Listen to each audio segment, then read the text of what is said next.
Across the vast expanse of time, scattered over deserts, jungles, and beneath oceans, stand monuments carved by hands we can no longer name. Massive stones fitted with impossible precision. Towering pillars aligned perfectly with the stars. These are the whispers of civilizations that vanished long before recorded history began. Archaeologists measure, theorists debate, and yet, some questions refuse to yield their answers. How were the megaliths of Baalbek lifted? What force shaped the walls of Sacsayhuaman? And why do ancient sites, thousands of miles apart, share the same sacred geometry, as if guided by a single forgotten code? Every discovery brings us closer to the truth, but also deeper into the mystery. Were these simply feats of human ingenuity, or echoes of knowledge lost to time? Tonight, we journey into the heart of humanity's oldest enigmas, where science meets myth, and stone remembers what history has forgotten. So sit back, open your mind, and let's dive into the world of ancient structures that remain unexplained.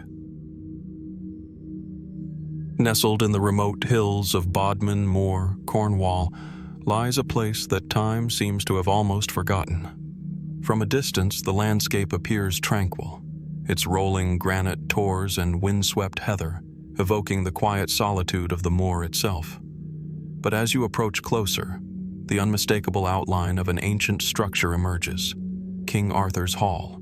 Its massive rectangular enclosure, formed from enormous granite stones, stands isolated against the sky, its purpose shrouded in centuries of speculation and mystery.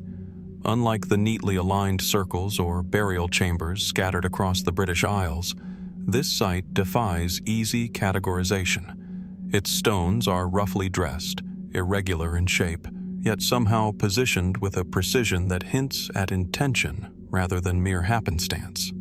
Historians have debated its origin for decades. Excavations suggest that King Arthur's Hall was constructed during the Neolithic or early Bronze Age, placing it at roughly 4,000 to 5,000 years old. Yet there are no records, no inscriptions, no legends, nothing concrete, linking it directly to Arthurian tales. Its name is a much later invention, emerging in the 19th century, when antiquarians sought to associate enigmatic prehistoric monuments with the enduring myth of King Arthur. Still, even without a historical link to Camelot, the site retains an aura of narrative potency, as if some forgotten story once unfolded within its stone walls. Measuring approximately 20 meters long and 10 meters wide, the enclosure is composed of colossal stones that, in many cases, weigh several tons. Some appear to have been deliberately split and shaped, while others retain a raw, almost untouched quality. Within the hall, smaller stones form patterns that suggest deliberate arrangements. Could they have marked ceremonial positions or delineated sacred spaces? Archaeologists propose a range of plausible explanations. Perhaps it was a gathering place for ritual, a center for trade, or even an early form of social organization where leaders and communities convened. Yet, as we peer into its empty interior, these explanations feel incomplete. The very enormity of the stones, the effort required to transport and arrange them, points to a society capable of remarkable engineering, one that still leaves us guessing about its motivations. Adding to the enigma are the hall's peculiar features. Some stones bear what appear to be cup marks, small, shallow depressions whose purpose remains debated. Are these symbolic carvings intended for ritual or astronomical observation, or are they simply the result of weathering, magnified by human imagination? Unlike the famous stone circles of Stonehenge or Avebury, whose alignments with solstices and celestial events are well documented, King Arthur's Hall offers no clear pattern. Yet its orientation, its raw monumental presence, and its isolation from other contemporary sites suggest that it held significance beyond the everyday, a place deliberately set apart from ordinary life. speculative interpretations abound. Some researchers suggest that the hall may have functioned as a giant ceremonial arena where rituals of initiation, feasting, or even proto-druidic rites occurred. Others look to folklore, where the hall becomes a vessel of legend, a place where King Arthur himself might have convened with knights or mystical figures, though such connections remain poetic rather than historical. More fringe theories speculate on astronomical or even mystical purposes. Could the hall have been used to observe stars or to align with seasonal cycles now obscured by millennia of erosion? Could the stones themselves hold some encoded knowledge, a prehistoric message we are yet to decipher? What is particularly compelling and haunting is the hall's silent defiance of explanation. Unlike burial mounds, which yield bones and artifacts, or henges, which offer clear alignments, King Arthur's hall yields nothing tangible beyond stone. There are no human remains, no pottery fragments, no decorative objects that might anchor it in a daily life context. Its emptiness becomes a canvas for the imagination, inviting visitors and researchers alike to project meaning onto it. In this sense, it is a paradox, both wholly real and yet profoundly elusive, a monument that exists at the boundary between history and myth. Walking among the stones, one cannot help but sense the weight of human effort embedded in them. Each granite block represents countless hours of labor, carefully placed in a pattern now lost to memory. What compelled these ancient builders to undertake such a task? Was it devotion, power, belief, or a combination of all three? And if their intentions were so monumental, why did their memory vanish, leaving only these silent sentinels to hint at a story we can no longer read? King Arthur's Hall, in its stark simplicity and rugged majesty, reminds us that not all mysteries can, or should, be neatly resolved. Its stones, shaped by hands long gone, continue to challenge our understanding of prehistoric societies, of ritual, and of human ambition itself. Perhaps its true purpose is less about what it was, and more about what it continues to provoke: wonder, curiosity, and the irresistible pull of the unknown. As the wind sweeps across the moor, it carries with it echoes of lives we cannot fully imagine, and the faint whisper of secrets that may remain forever buried in stone. We may never know the full story of King Arthur's Hall, yet in that very uncertainty lies its enduring power. A reminder that history is not always a record of certainty, but often a dialogue with the shadows of our past. As we leave the windswept solitude of Bodmin Moor and the enigmatic silence of King Arthur's Hall behind, our journey of ancient mysteries carries us across the Mediterranean, to a landscape equally steeped in history and unanswered questions. Perched on a low hill in southern Greece, near the quiet village of Hellenikon, stands a structure whose existence challenges conventional timelines and accepted archaeological narratives, the so-called Hellenikon Pyramid. Unlike the grand, celebrated pyramids of Egypt, this one is small, unassuming, almost modest in scale. Yet it commands attention through its persistence, its weathered stones, and the quiet stubbornness with which it has resisted categorization. The Hellenikon Pyramid is constructed of local limestone blocks, stacked in a rough, stepped form that hints at intentional design. From a distance, its outline appears geometric, almost deliberate, but up close, the structure reveals irregularities. Some stones jut at odd angles, others show signs of ancient repair or alteration. Modern surveys suggest the pyramid may date back to the late Bronze Age, roughly between 3000 and 2000 BCE, though precise dating remains elusive. Its small size, barely 12 meters at the base, has led some scholars to dismiss it as a simple tumulus, a burial mound, or even a remnant of fortification. But others have noted features that complicate this narrative. Its triangular shape is unusually precise for the region. Its corners align intriguingly with cardinal points, and its orientation appears to correspond with certain solar phenomena. Historical records from the classical era make no mention of the pyramid, which adds to its aura of mystery. Unlike the monumental constructions of Mycenae or the Cycladic Isles, Hellenikon's pyramid is absent from literature, maps, or inscriptions. Its anonymity has led to speculation that it was a local endeavor, created by a community whose ambitions and knowledge have been lost to time. Yet even in this apparent simplicity, the structure exerts an enigmatic pull. There is a quiet elegance in its geometry, a deliberate intentionality that demands explanation. Archaeologists remain divided. Some interpret it as a tomb for a local elite, its modest size reflecting a society less centralized than the pharaohic dynasties of Egypt.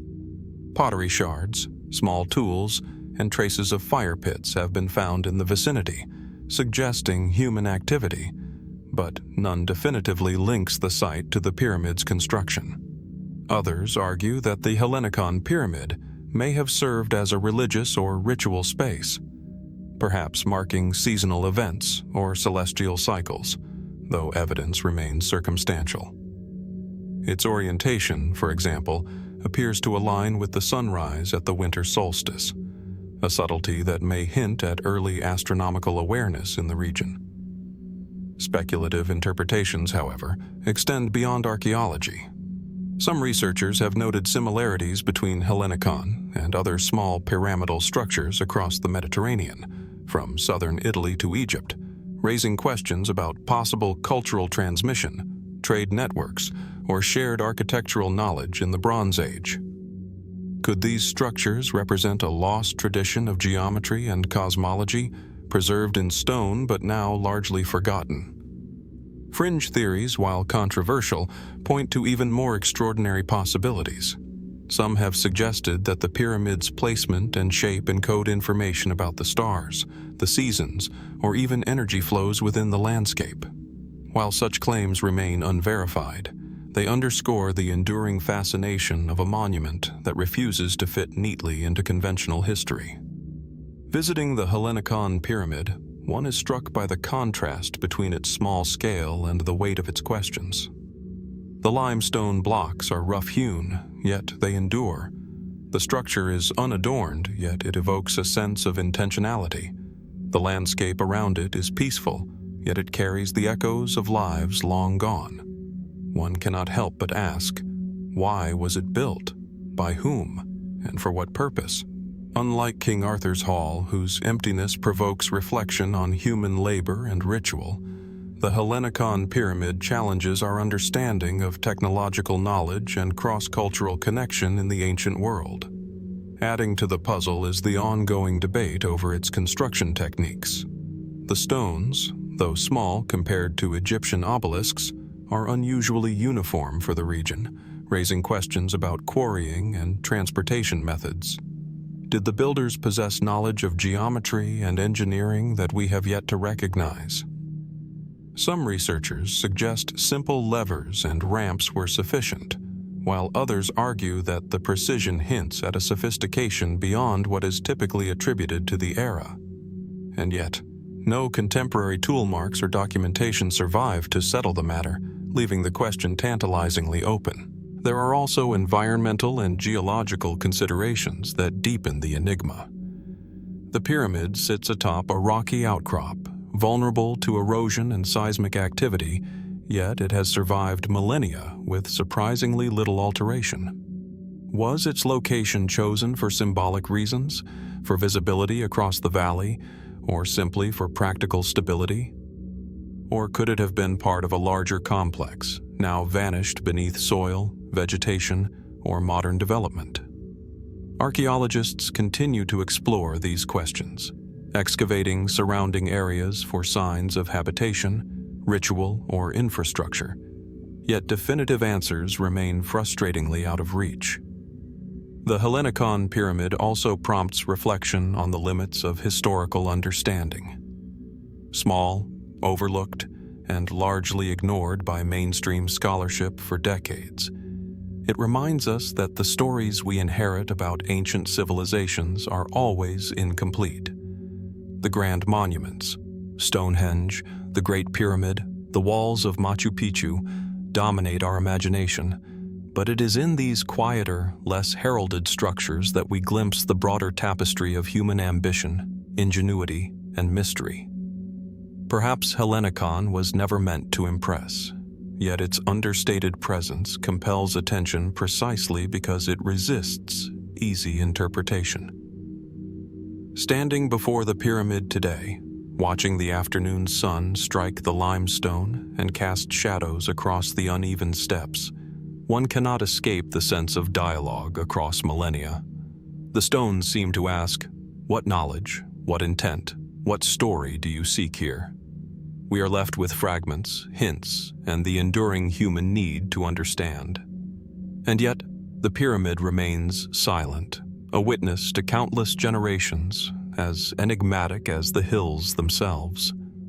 As the wind carries the scents of olive groves and wild herbs across the Greek countryside, the Hellenikon pyramid persists as a quiet riddle, an ancient creation whose purpose, method, and meaning continue to elude explanation.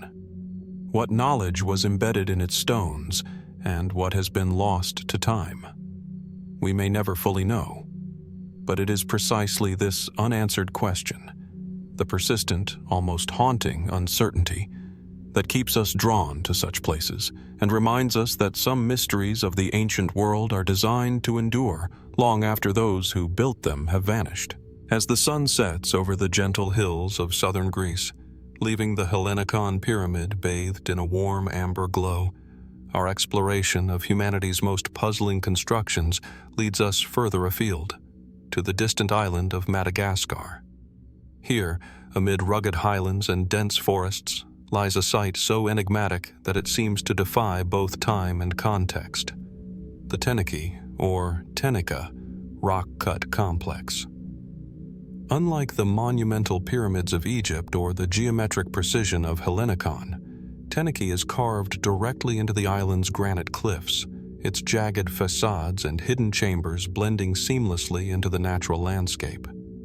The complex is at once dramatic and understated, an architectural whisper lost among the contours of the earth, yet it carries a silent weight that demands attention.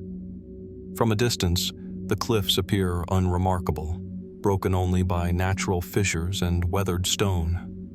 But as one approaches, the evidence of human intervention emerges.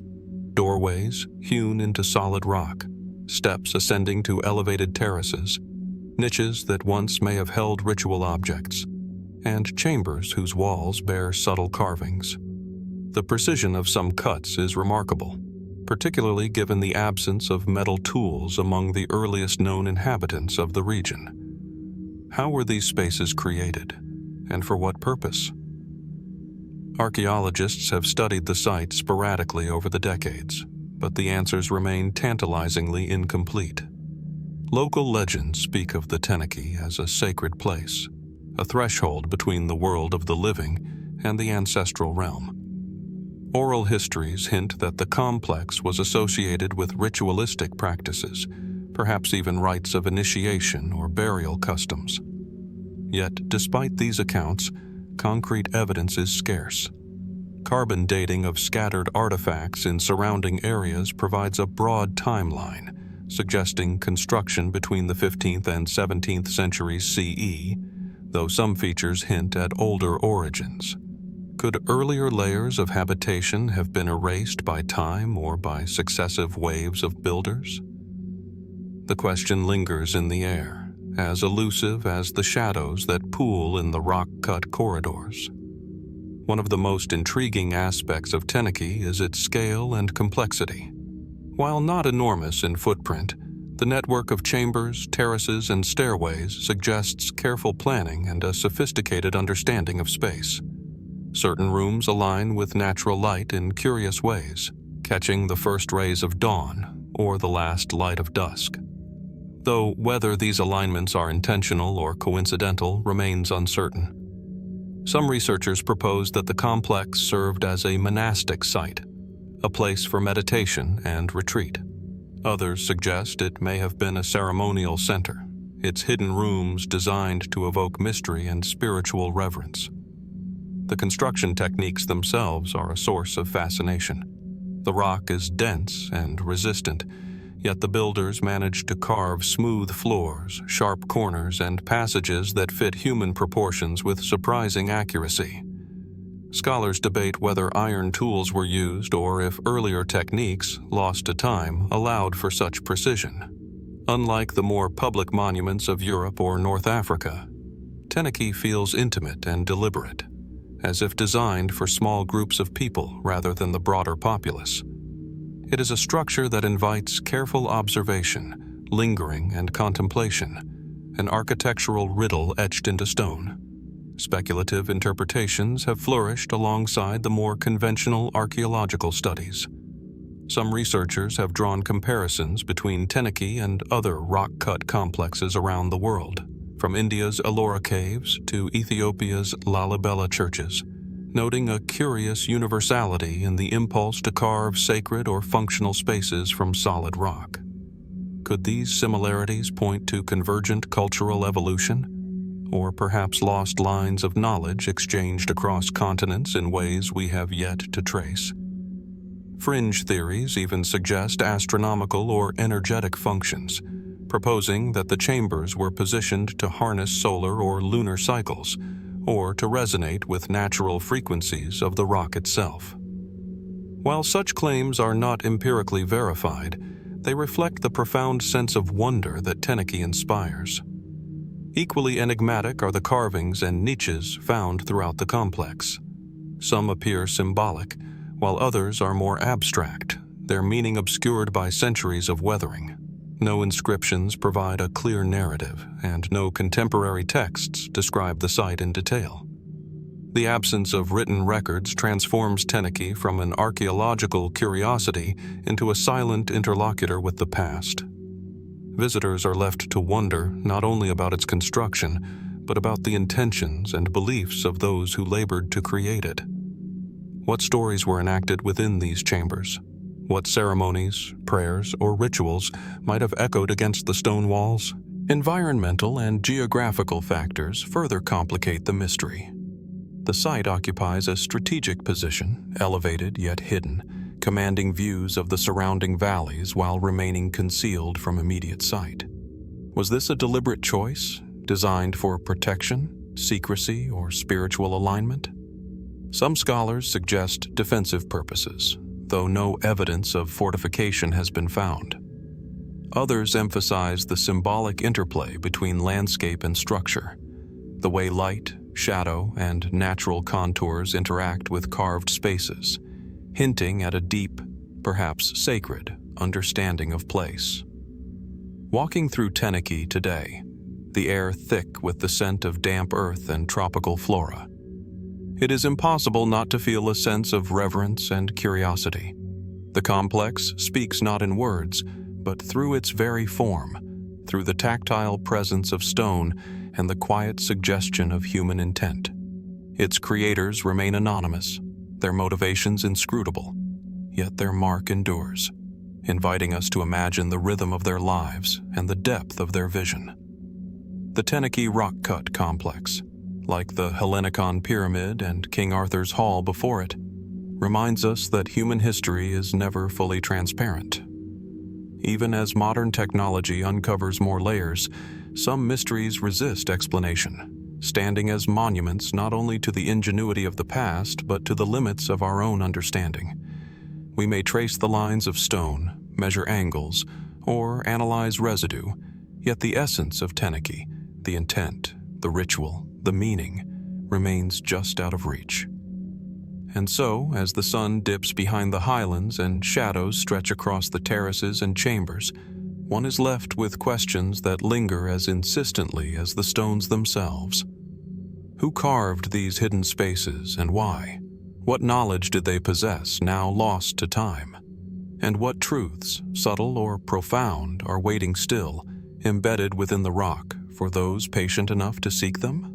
Teniky does not offer answers easily, but it continues to invite the curious, the thoughtful, and the reverent to step closer and to wonder. Leaving the sun-drenched cliffs of Madagascar and the quiet enigma of Teniky behind, our journey now draws us northward across continents and seas, toward the jagged coastline of northeastern Italy. Perched on a promontory overlooking the Adriatic, near the town of Duino, lies a site that merges both history and secrecy: the Duino Mithraeum. Unlike the grand temples of Rome or the elaborate sanctuaries scattered across Anatolia, this Mithraeum is small, intimate, and carved directly into the rock, a hidden chamber that whispers of ritual, devotion, and mysteries long obscured by time. From the outside, the site appears almost unremarkable, a subtle opening in limestone cliffs, partially concealed by shrub and moss. But as one steps closer, the deliberate human shaping becomes apparent. The chamber is narrow, elongated, and vaulted, with walls carefully smoothed and niches hewn into the stone for altars or votive offerings. Its dimensions are modest, yet the proportions feel purposeful, as though the builders sought to create a space that evokes both shelter and reverence. Here, in these quiet corridors of stone, the followers of Mithras, an ancient mystery cult, once gathered, though the exact nature of their ceremonies remains a tantalizing puzzle. The Mithraic cult, which flourished across the Roman Empire between the 1st and 4th centuries CE, is notoriously secretive. Historical sources provide tantalizing fragments. Followers engaged in initiations, communal meals, and symbolic reenactments of cosmic myths, often centered on the bull-slaying narrative known as the Tauroctony. Yet the Duino Mithraeum offers few of the standard markers found in other sites. While traces of the ritual iconography have been noted, carvings suggestive of the bull and the sun, the chamber contains no inscriptions, no surviving altars, and little in the way of portable artifacts. How much of its ritual life can be reconstructed? And what unique variations might have distinguished Duino from other Mithraic sanctuaries scattered across the Roman world? Archaeologists who have studied the site note its unusual orientation. The chamber faces southeast, catching the first morning light in a way that may have been intentional, perhaps linked to solstice observations or solar symbolism inherent in Mithraic practice. Such alignments are not uncommon in the cult's architecture, yet the interplay of natural light with the rock-cut walls here is particularly striking. Could this placement have been chosen to evoke a spiritual or cosmic experience during initiation ceremonies? Or is it simply a pragmatic response to the cliff's contours? The ambiguity is part of what continues to fascinate scholars and visitors alike. Construction techniques also invite intrigue. The chamber was carved with precision into solid limestone, a material both durable and resistant. Marks on the walls suggest the use of chisels, yet some cuts are unusually smooth and regular, raising questions about the skill and methods of the builders. Given the secretive nature of Mithraic practice, it is conceivable that the space was deliberately compact, designed to heighten the intimacy and intensity of the rituals conducted within. But why choose this particular location? The Duino promontory is accessible, yet isolated, offering both visibility over the Adriatic and concealment from the uninitiated. Was this seclusion intended to protect sacred knowledge, or did it hold symbolic significance in the cult's cosmology? The Duino Mithraeum is also remarkable for its scarcity of surviving artifacts. Elsewhere in the Roman world, Mithraic temples often yield small altars, reliefs, and inscriptions documenting initiations, ranks, or dedications.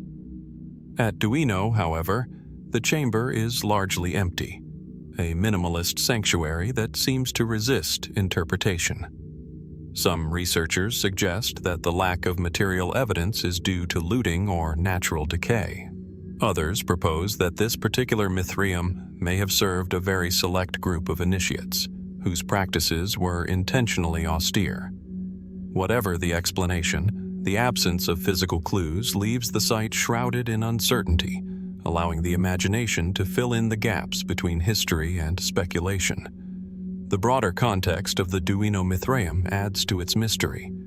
The northeastern Italian coast was a crossroads of Roman, Hellenistic, and local cultures, a region of trade, migration, and military activity. Could the sanctuary have been influenced by interactions with other spiritual traditions? Did its builders adapt local architectural styles to suit the ritual needs of the Mithric cult, or did it represent a purely Roman import, transplanted to a remote landscape? These questions highlight the difficulty of interpreting a site that occupies both a cultural and geographical frontier. Speculative theories, while not universally accepted, further complicate the narrative. Some scholars suggest that hidden symbolism may be encoded in the chamber's dimensions, its proportions, or its subtle carvings, mathematical or cosmological knowledge inscribed in stone for initiates alone.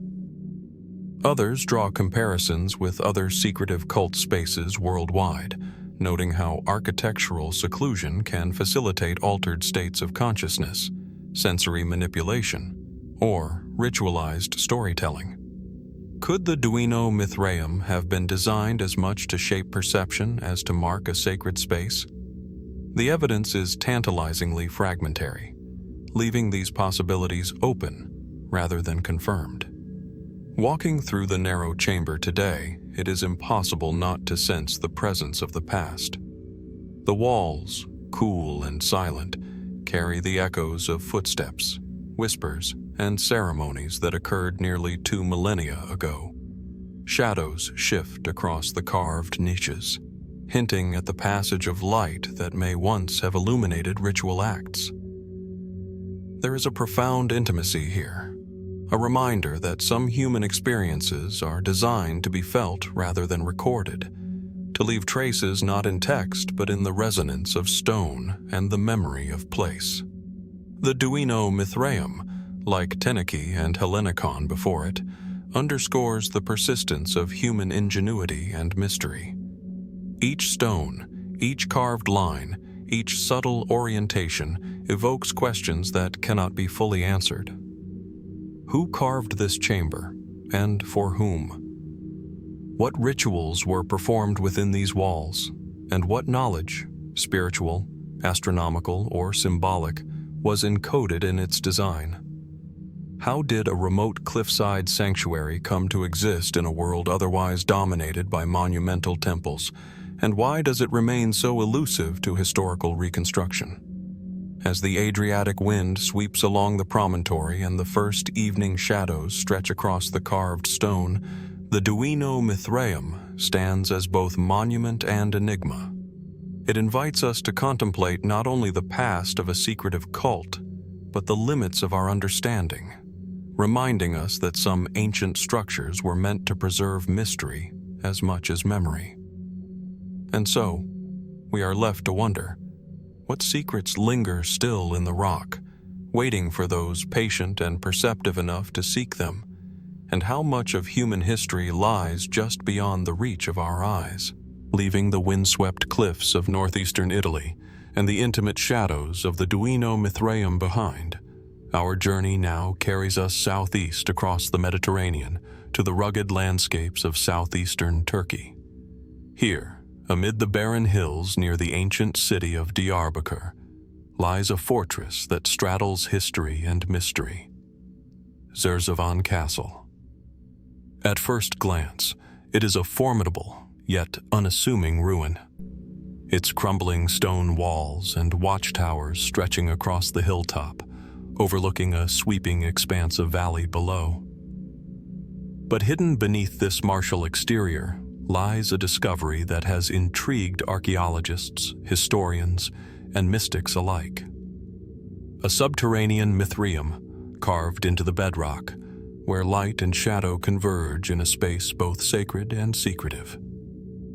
Zerzevan Castle itself dates back to the Roman period, around the 3rd century CE, serving as a military installation along the eastern frontier of the empire. Its walls, thick and resilient, were designed to withstand sieges, while its strategic position provided oversight of the surrounding plains. Yet, unlike most Roman forts, Zerzevan harbors more than battlements and defensive structures. Beneath its surface, deep within tunnels and chambers, lies a network of rock-cut spaces. cisterns, altars, corridors, and most notably, the Mithraeum.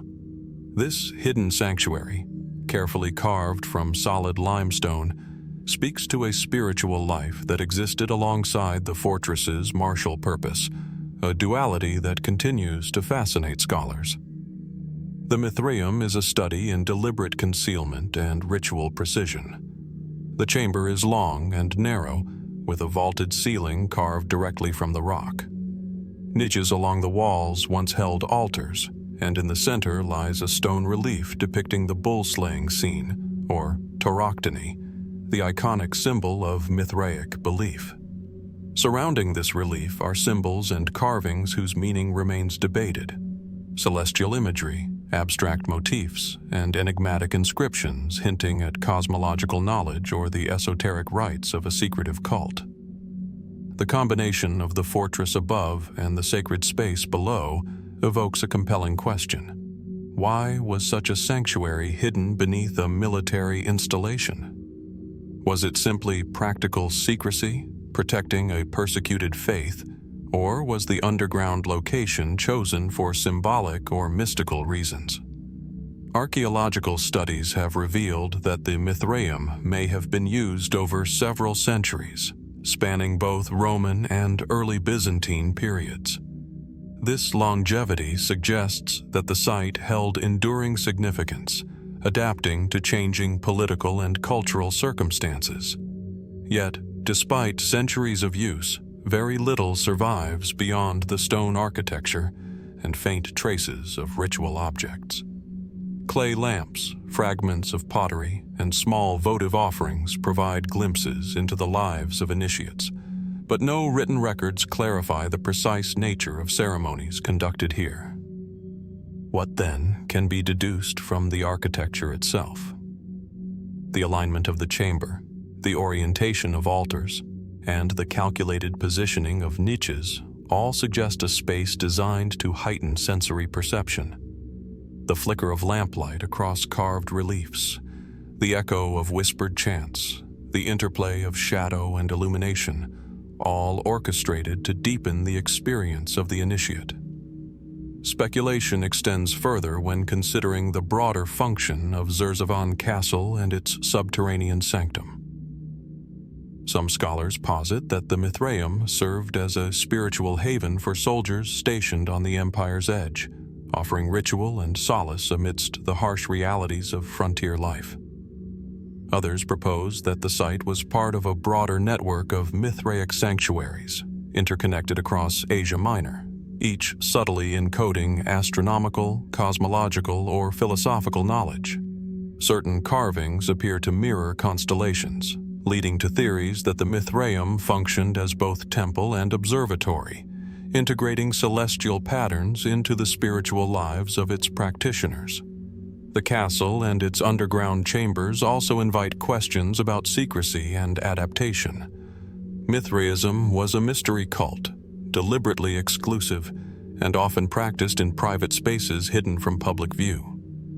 Could the choice to carve the sanctuary beneath a fortress have been as much about protection as it was about spiritual symbolism? Was the interplay of stone, shadow, and light intended to reinforce the psychological experience of initiation, to convey sacred truths that could not be spoken aloud? In the absence of textual evidence, these remain questions open to interpretation. Yet the precision and care evident in the construction hint at an intentionality that cannot be dismissed. Environmental and geographical factors further amplify the mystery. Zerzevan Castle sits atop a hill that commands sweeping vistas, yet the entrance to the Mithraeum is discreetly concealed, accessible only through narrow tunnels. The natural rock of the hill provided both stability and seclusion, shaping the chambers and corridors in ways that complement human carving. One cannot ignore the possibility that the location itself, the threshold between earth and sky, fortress and subterranean sanctuary, held symbolic resonance, bridging the tangible world of military authority with the intangible realm of spiritual experience. Today, the Mithraeum at Zerzevan Castle remains remarkably evocative. Even in ruin, the alignment of the chamber, the carved reliefs, and the intimate scale of the space communicate the deliberate choices of its builders. Walking through its stone corridors, one senses the echo of ceremonial footsteps, the hush of ritual, the presence of initiates whose names are lost but whose actions were once profoundly intentional. The juxtaposition of fortress and sacred space, above and below, martial and mystical, reminds us that human endeavor is rarely singular, and that even in times of conflict, the impulse toward meaning, devotion, and secret knowledge endures. Zerzevan Castle and its Mithraeum, like Duino and Teniky before it, exemplify the tension between what is known and what remains hidden. Each carved stone, each shadowed chamber, and each carefully placed niche poses questions that resist simple explanation. Who built these spaces, and why? How did the builders integrate engineering, ritual, and symbolism into a single, coherent whole? And what remains unseen, lost to time, obscured by stone, or simply beyond the reach of our understanding? As the wind sweeps across the hilltops of southeastern Turkey and sunlight fades from the walls of the fortress, the Mithraeum stands as a testament to human curiosity, devotion, and ingenuity. It invites reflection on the unseen dimensions of history, the secrets embedded in stone, and the mysteries that persist even in the presence of careful study. And so, we are left once again with a question that transcends time and place. What truths, known only to those who once walked these hidden corridors, remain waiting to be discovered, quietly enduring beneath the surface of the earth? Leaving the hidden chambers of Zerzevan Castle and the sacred echoes of its Mithraeum behind, our journey takes us from the intimate and secretive to the monumental and enigmatic. Across the remote landscapes of Eurasia, Africa, and the Pacific, scattered in isolation and often perched atop hills or plateaus, stand structures that challenge our understanding of prehistoric engineering and human intention: the megalithic gate portals.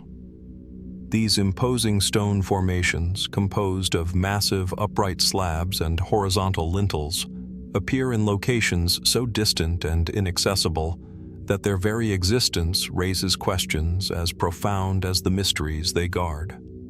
From a distance, a megalithic gate portal can seem almost ordinary, a narrow opening between stones, a passageway carved from the earth. But as one approaches, the scale and precision emerge. Some stones weigh tens of tons, their surfaces carefully shaped, their placement balanced with a precision that modern engineers still marvel at. In places like the remote highlands of Sardinia, the mountains of Corsica, or the jungles of Southeast Asia, these portals stand alone, unaccompanied by walls, towers, or settlements. Why, then, were they constructed? Were they functional gateways, ceremonial thresholds, or symbolic markers? The questions multiply the closer one studies their angles, proportions, and positions within the surrounding landscape. Archaeologists have documented dozens of these structures, often dating them to the Bronze Age or earlier, depending on location. Mainstream interpretations suggest that the portals may have marked sacred or territorial boundaries, functioning as liminal spaces between the ordinary and the ritual, the living and the spiritual. Some researchers note alignments with celestial events, the rising sun on solstices or the appearance of particular constellations, suggesting that the portals could have been intended as astronomical markers. Yet the sheer diversity of their locations and forms defies simple classification. Why, for instance, are some portals perfectly symmetrical while others appear almost improvised? And why are some positioned in complete isolation, far from any known settlement or burial site? Construction techniques add another layer of intrigue. In many cases, the stones are monoliths sourced from quarries kilometers away, yet no traces of transport methods survive. How did ancient builders move and lift such massive stones without the benefit of modern machinery? Some portals feature precisely cut mortises, or sockets where horizontal lintels rest, indicating an advanced understanding of structural balance. In other cases, the stones are raw, yet carefully placed to withstand centuries of erosion and seismic activity. These technical feats, achieved with simple tools, hint at knowledge and planning that may exceed what we typically attribute to early societies. Speculative interpretations extend beyond engineering. Some researchers suggest that megalithic gate portals may have functioned as portals in a symbolic or even metaphysical sense, a threshold between worlds. Could the builders have believed that passing through these stones facilitated a journey into another realm, whether spiritual, astronomical, or psychological? Others draw parallels with other monumental stone constructions, from Stonehenge to the pyramids of Egypt, suggesting that ancient humans shared a universal impulse to carve meaning into massive stones, encoding knowledge, ritual, or cosmology into enduring forms. The gate's solitary placement in remote areas amplifies this speculation. Their isolation intensifies the sense of sacred or hidden purpose. Environmental and geographical factors are equally compelling. Many portals are positioned atop ridges, overlooking valleys, or aligned along river paths. Was the location chosen for visibility, for protection, or to capture some subtle interaction with light, shadow, or celestial cycles? In some instances, the surrounding landscape itself seems to participate in the monument, with nearby rocks echoing the shapes of the portal, creating a dialogue between natural and human-made forms. Could this interplay suggest an early understanding of harmonics, energy, or sacred geometry? While the evidence remains speculative, the sheer consistency of these design choices across continents is difficult to ignore. Walking through a megalithic gate portal today is a striking experience. The weight of the stones, the silence of the surrounding terrain, and the sense of deliberate design evoke a profound connection with the past. One imagines the builders, perhaps priests, chieftains, or a coordinated workforce, arranging these immense stones in a precise configuration, aware that their work would endure for millennia.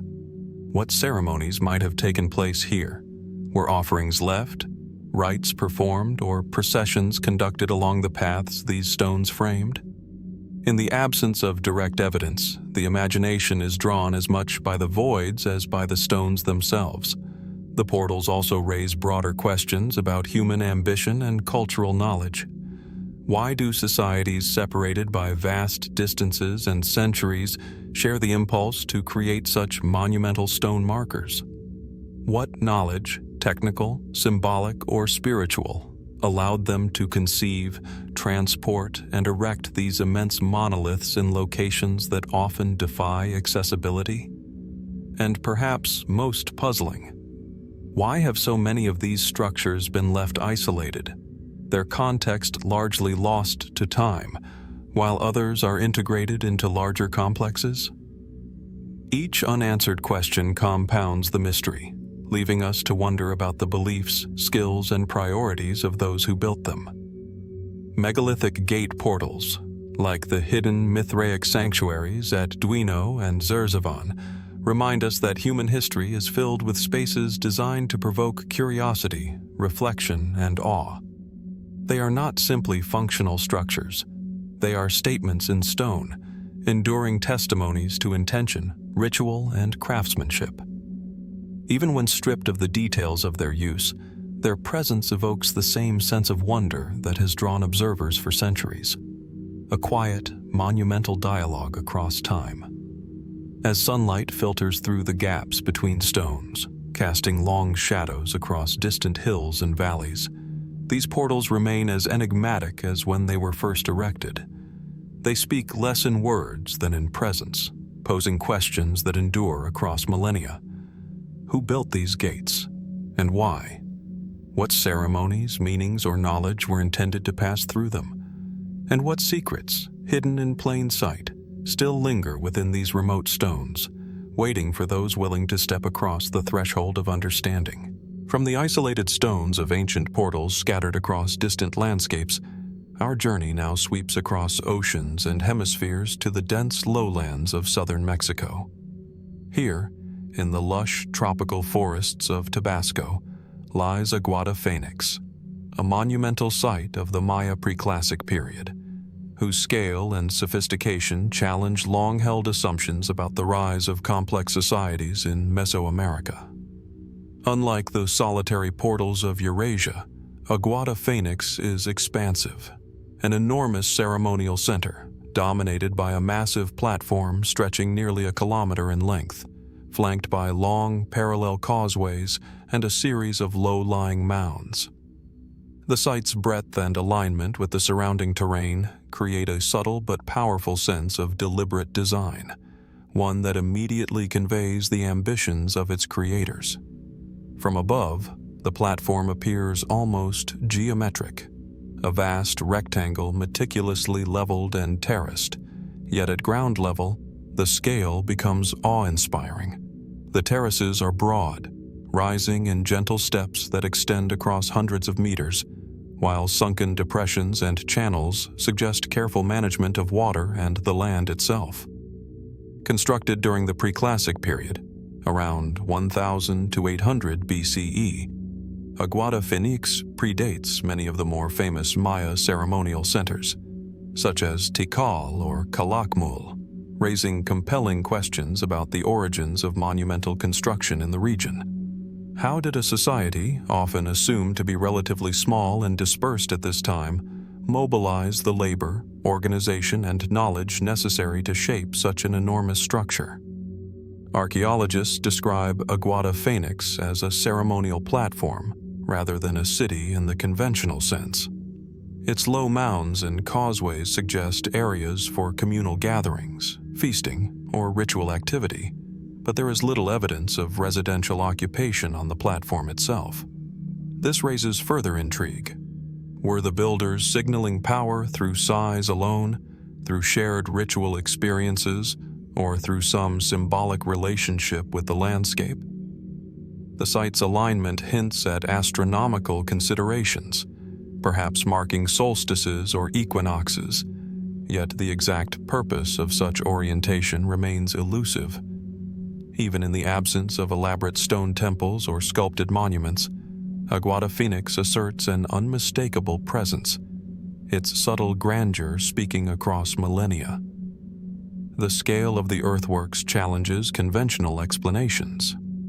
The platform and its associated causeways required the movement of thousands of cubic meters of earth, a feat accomplished with tools made from wood, stone, and perhaps obsidian. Unlike the finely cut stones of megalithic portals or the meticulously carved Mithraic chambers, Aguada Fénix relies on the transformation of the land itself.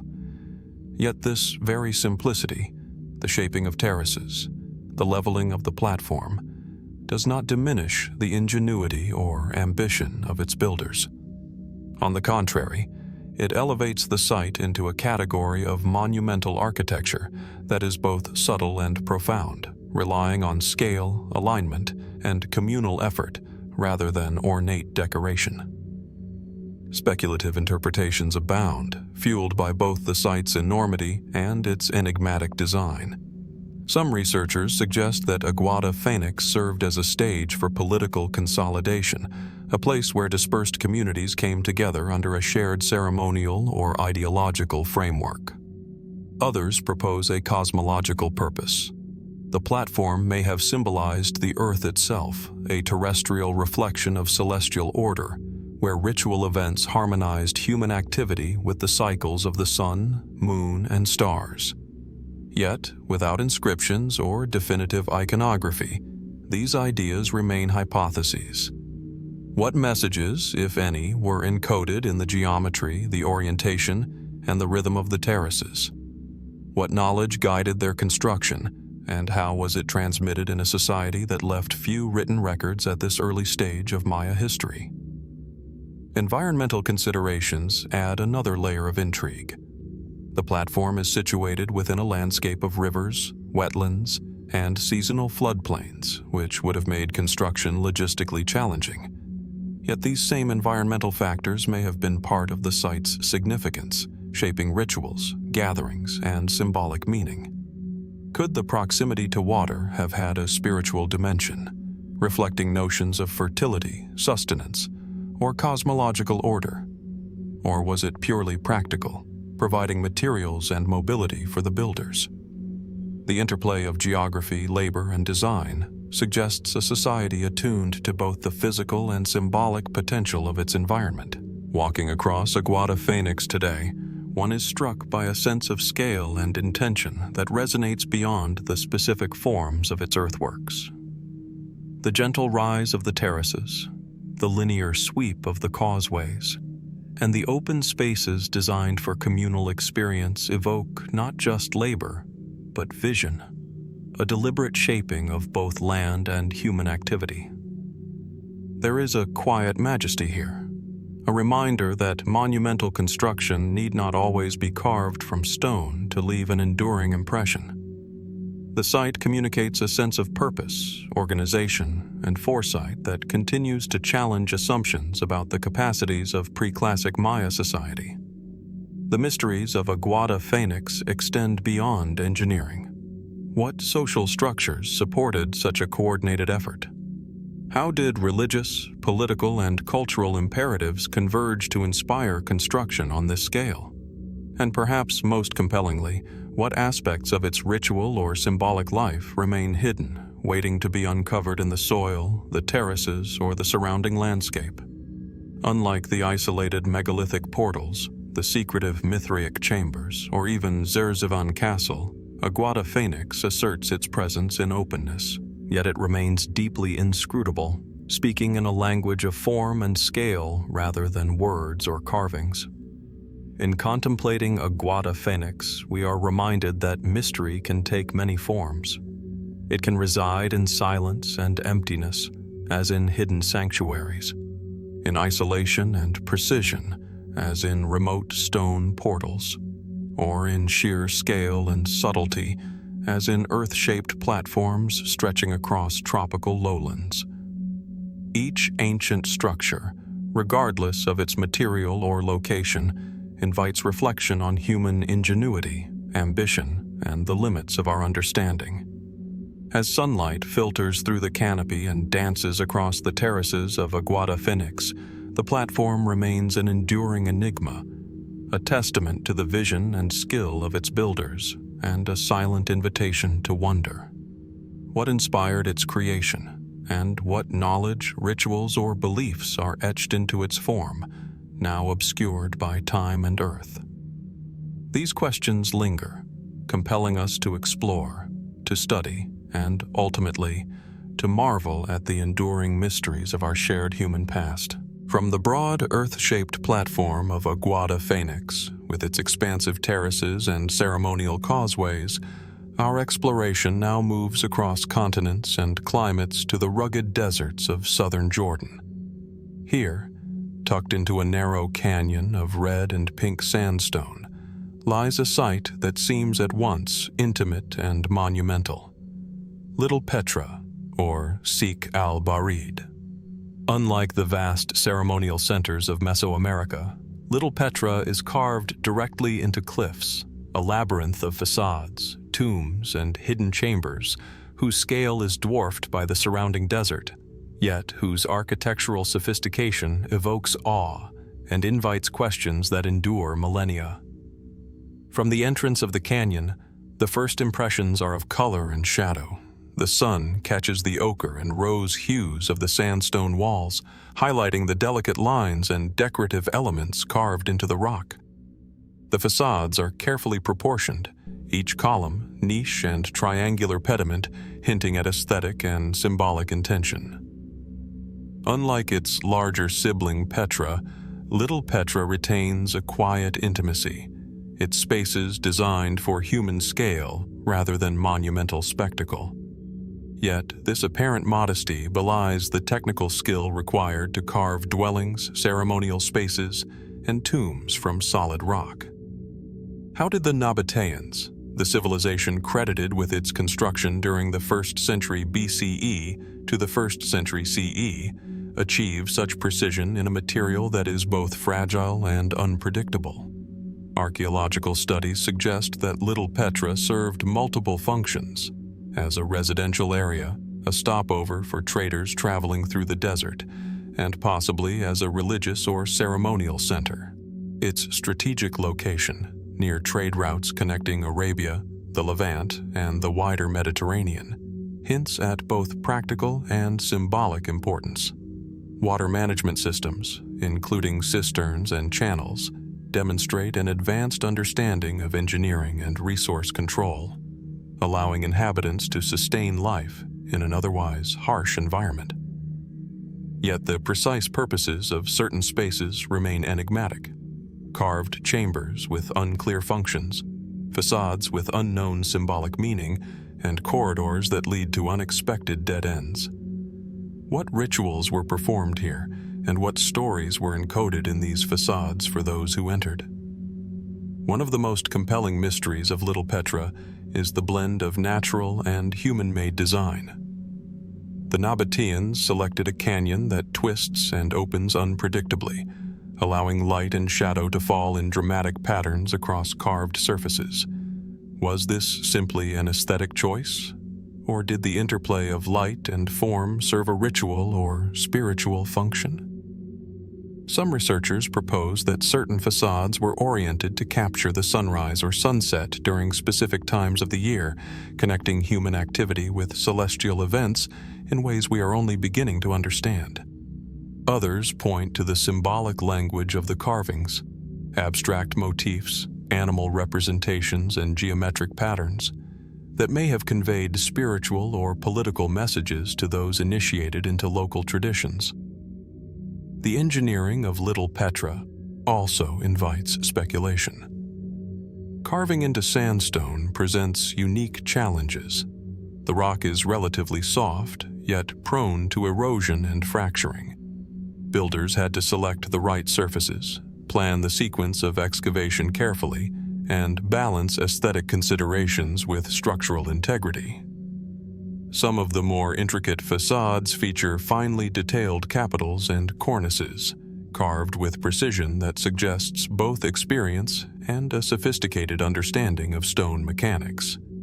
How much knowledge was required to plan, execute, and maintain these structures over decades? And what aspects of that knowledge have been lost to time? Equally intriguing is the social and cultural context of Little Petra. The Nabateans were renowned for their trade networks, diplomacy, and hydraulic engineering, yet much of their daily life remains elusive. Who inhabited this canyon? Were these homes for merchants, priests, or a combination of roles? And how did the proximity of tombs, ceremonial spaces, and living quarters shape the experience of those who moved through the site? The compact scale of Little Petra encourages speculation. Perhaps it was a place of convergence, where commerce, ritual, and domestic life intersected in ways that reinforced social cohesion or spiritual practice. Speculative interpretations further enrich the narrative. Some scholars suggest that Little Petra's design embodies cosmological principles, encoding knowledge of the heavens into the orientation and proportions of its facades. Others draw parallels with other rock-cut civilizations, from the Nabateans of Petra to the Ajanta caves of India, observing a recurring human impulse to transform rock into both shelter and statement, to leave a trace of culture that endures in stone. The contrast between natural canyon walls and human carving heightens the sense that every choice, the angle of a doorway, the depth of a niche, the curvature of a facade, was deliberate, a dialogue between human intention and the enduring landscape. Walking through al-Barid today, visitors are struck by a profound sense of intimacy and scale. The narrow pathways, the interplay of light and shadow, and the tactile presence of carved stone evoke an experience both personal and monumental. One senses the footsteps of the past. Traders, residents, and priests moving through corridors designed to shape perception, guide attention, and perhaps even evoke awe or reverence.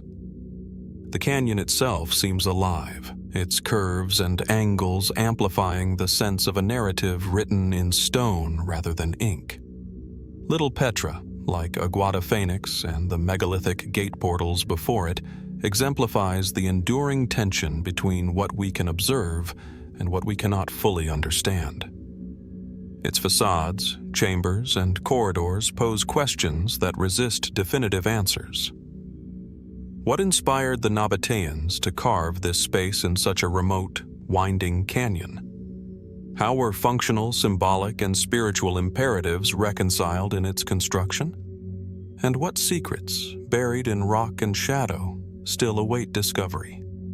As the desert sun dips below the horizon and the sandstone walls glow with fading light, little Petra stands as both a testament to human ingenuity and a silent enigma. Its story is incomplete, inviting reflection, imagination, and wonder.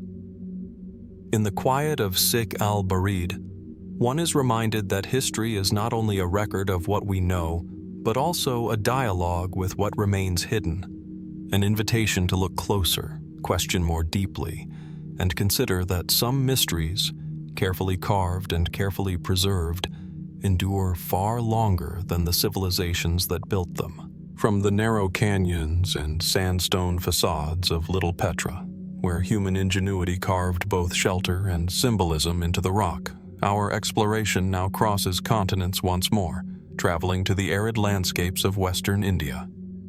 Here, on the arid island of Kadir, within the Rann of Kutch, lies Dholavira, one of the most remarkable cities of the ancient Harappan civilization.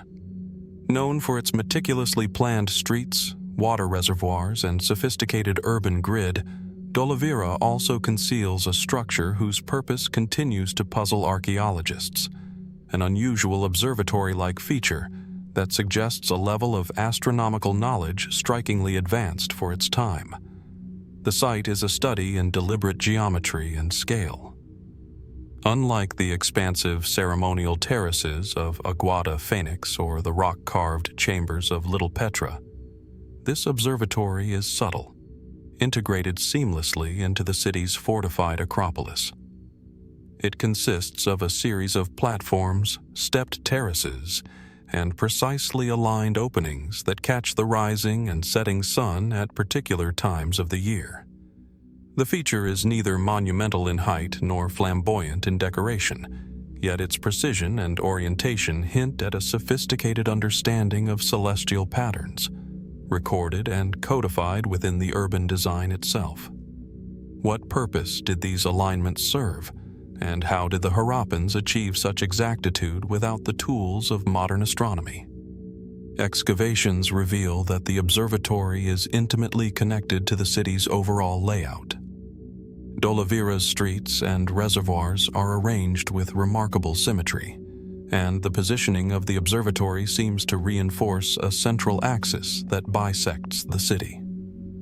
Some researchers suggest that the feature allowed observers to track solar and lunar cycles, possibly for agricultural planning, ceremonial timing, or civic organization. Yet, unlike later astronomical observatories known from Mesopotamia or Egypt, Dholavira's structure is understated, requiring careful observation and interpretation. Its subtlety raises the question, did the Harappans intend for only a select few to use it? Or was it a tool embedded into everyday urban life, its significance woven quietly into the rhythms of the city? The construction itself is equally intriguing. The platforms and terraces are composed of precisely cut stone blocks, fitted without mortar, demonstrating the Harappans' advanced engineering skills. The edges of some platforms are aligned with the horizon at sunrise and sunset on solstices, creating an interplay of light and shadow that could have served both practical and symbolic purposes. Could these alignments have functioned as an early calendar, encoding astronomical knowledge for the management of resources or ritual events? Or was there a more esoteric aim, a means of connecting the city's inhabitants with the cosmos in a way that transcended the purely pragmatic? Adding to the mystery is the context of Dholavira itself. Unlike the more famous centers of Mohenjo-Daro or Harappa, Dholavira exhibits a unique sophistication in both water management and urban planning. Its reservoirs, step wells, and drainage systems demonstrate extraordinary control over scarce resources, suggesting a society capable of complex organization and long-term strategic thinking. That this same society would integrate an observatory within the urban grid points to a worldview in which astronomy, engineering, and civic life were intertwined. Yet, the scarcity of textual or symbolic evidence leaves the precise nature of their observations and the knowledge recorded in stone frustratingly obscure. Speculative interpretations extend beyond standard archaeological explanations. Some researchers propose that the observatory may have been used to track planetary movements or lunar cycles with a precision that predates similar practices elsewhere. Others suggest that the arrangement of terraces and sightlines could encode cosmological concepts, connecting the movements of celestial bodies with human and environmental cycles. Fringe theories even posit that the structure could have functioned as a ritual or initiatory space, where the observation of celestial events was part of a spiritual experience rather than mere data collection. While these interpretations remain conjectural, they underscore the enduring fascination with a structure that blends science, ritual, and urban planning in ways we are only beginning to appreciate. Environmental factors also heighten the mystery. Dholavira is located in a semi-arid region, prone to seasonal flooding and extreme heat. Yet the observatory, placed atop the Acropolis, stands resilient, commanding views of both the surrounding plain and the horizon itself. Could the location have been chosen not only for observation, but also for symbolic oversight, a vantage point connecting the city, the landscape, and the sky? And how did the Harappans reconcile the technical challenges of construction with the fragile alignment required for accurate astronomical observation? The answers remain elusive. Walking across the Acropolis today, it is possible to sense both the technical precision and the subtlety of the design. Stepping onto the terraces, tracing the alignments toward the horizon, and imagining the movements of sun and moon over centuries, one feels the imprint of a civilization that fused practicality with observation, calculation with intuition. The structure invites contemplation not only of how it was used, but of why such knowledge mattered to a society otherwise known for its engineering, trade, and urban sophistication. The unusual observatory at Dholavira, like Little Petra and Aguada Fénix before it, reminds us that human ingenuity takes myriad forms. It challenges assumptions about the capabilities of early civilizations, urging us to consider that technical skill, spatial awareness, and cosmological understanding were not confined to the famous empires of the ancient world. It also underscores the enduring tension between what we can reconstruct and what remains hidden. The purposes, rituals, and knowledge that may have accompanied the structure are now invisible, leaving us to interpret their echoes in stone and alignment. As the sun sets over the salt flats of the Rann of Kutch and casts long shadows across the terraces of the Acropolis, the observatory stands as both a technical achievement and an enigma. Its precision, subtlety, and integration with the urban landscape invite reflection and wonder. What insights did the Harappans gain by watching the movements of the heavens from this vantage point? And what aspects of their knowledge, preserved in stone yet lost to time, remain hidden, waiting for those patient enough to observe, measure, and imagine? From the precise astronomical terraces of Dholavira, where the Harappans traced the movements of sun and moon across the Acropolis, our journey now turns to the eastern Mediterranean, to the sun-baked island of Cyprus. Near the modern town of Enigma, archaeologists have long marveled at the ruins of a Bronze Age city, a hub of trade, metallurgy, and maritime exchange. Yet beneath the visible remnants lies a tantalizing enigma. Evidence suggests the presence of a vast, unexcavated citadel, a buried network of walls, chambers, and passageways whose full extent remains concealed beneath layers of earth and time. From a distance, the site seems unassuming, a gentle rise in the landscape, dotted with scattered stone foundations, pottery shards, and fragments of fortifications. But beneath this surface, geophysical surveys hint at monumental structures, massive stone walls, and what may be complex interior spaces that could rival some of the better-known citadels of the late Bronze Age.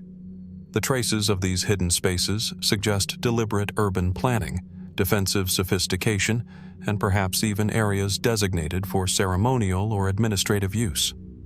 How much of Enkomi's true scale and complexity remains buried beneath the soil? And what stories lie hidden, awaiting discovery? Excavated portions of Enkomi reveal a society of remarkable sophistication. Streets were laid out in an orderly grid. Public and private buildings were constructed with precision, and evidence of extensive copper and bronze production indicates that Enkomi was a center of technological and economic activity. Yet, these known structures are only part of the story.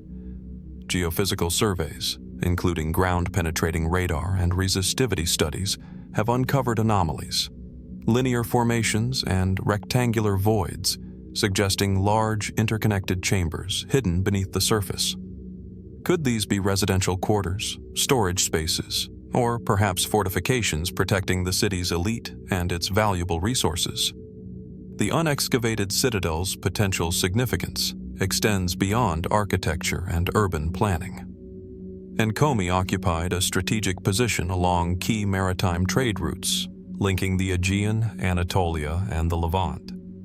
A buried citadel of substantial size would have been central to controlling trade, managing resources, and asserting political influence. Yet its concealment raises compelling questions. Was the citadel intentionally buried, abandoned, and forgotten, or simply obscured by the slow accumulation of centuries of soil and debris? And if hidden deliberately, what motives, defensive, ritualistic, or symbolic, might have guided this choice? Speculative interpretations also arise when considering the site's potential ceremonial functions. Some researchers have proposed that certain anomalies within the unexcavated area could correspond to temple-like spaces or altars, perhaps related to the religious practices of the late Bronze Age Cypriots. Could these chambers have been designed for ritual observances, for the storage of sacred objects, or for elite gatherings beyond the reach of the general population? The tantalizing lack of direct evidence leaves these ideas in the realm of hypothesis, yet the possibility of hidden ceremonial spaces adds an element of intrigue that continues to draw scholars and explorers alike. The construction techniques suggested by geophysical surveys hint at considerable skill and labor. Massive walls, inferred from subterranean signatures, imply careful quarrying, shaping, and placement of large stones, efforts that would have required organization, planning, and a centralized authority. How much knowledge of engineering and logistics was required to construct a citadel of this magnitude, and what social structures made such an undertaking possible? In a region that was a nexus of cultural and technological exchange, the answers may be encoded not only in what we see on the surface, but in the spaces that remain untouched beneath it.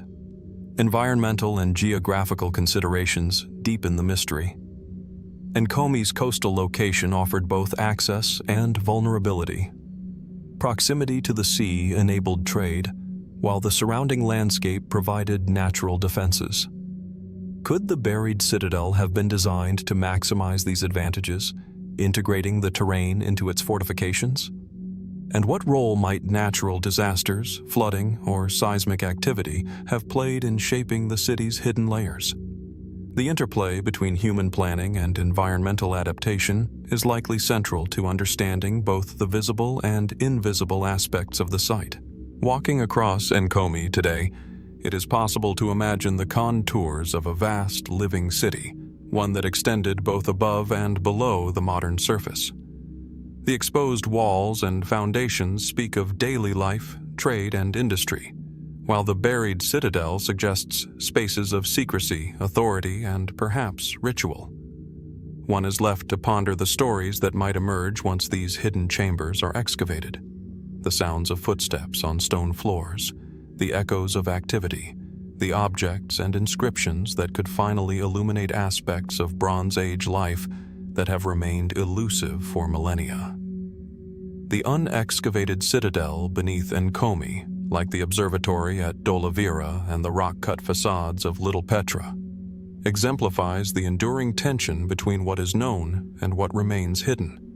It reminds us that even in well-studied sites, entire networks of space, knowledge, and human endeavor may lie waiting beneath our feet, obscured by centuries of sediment and time.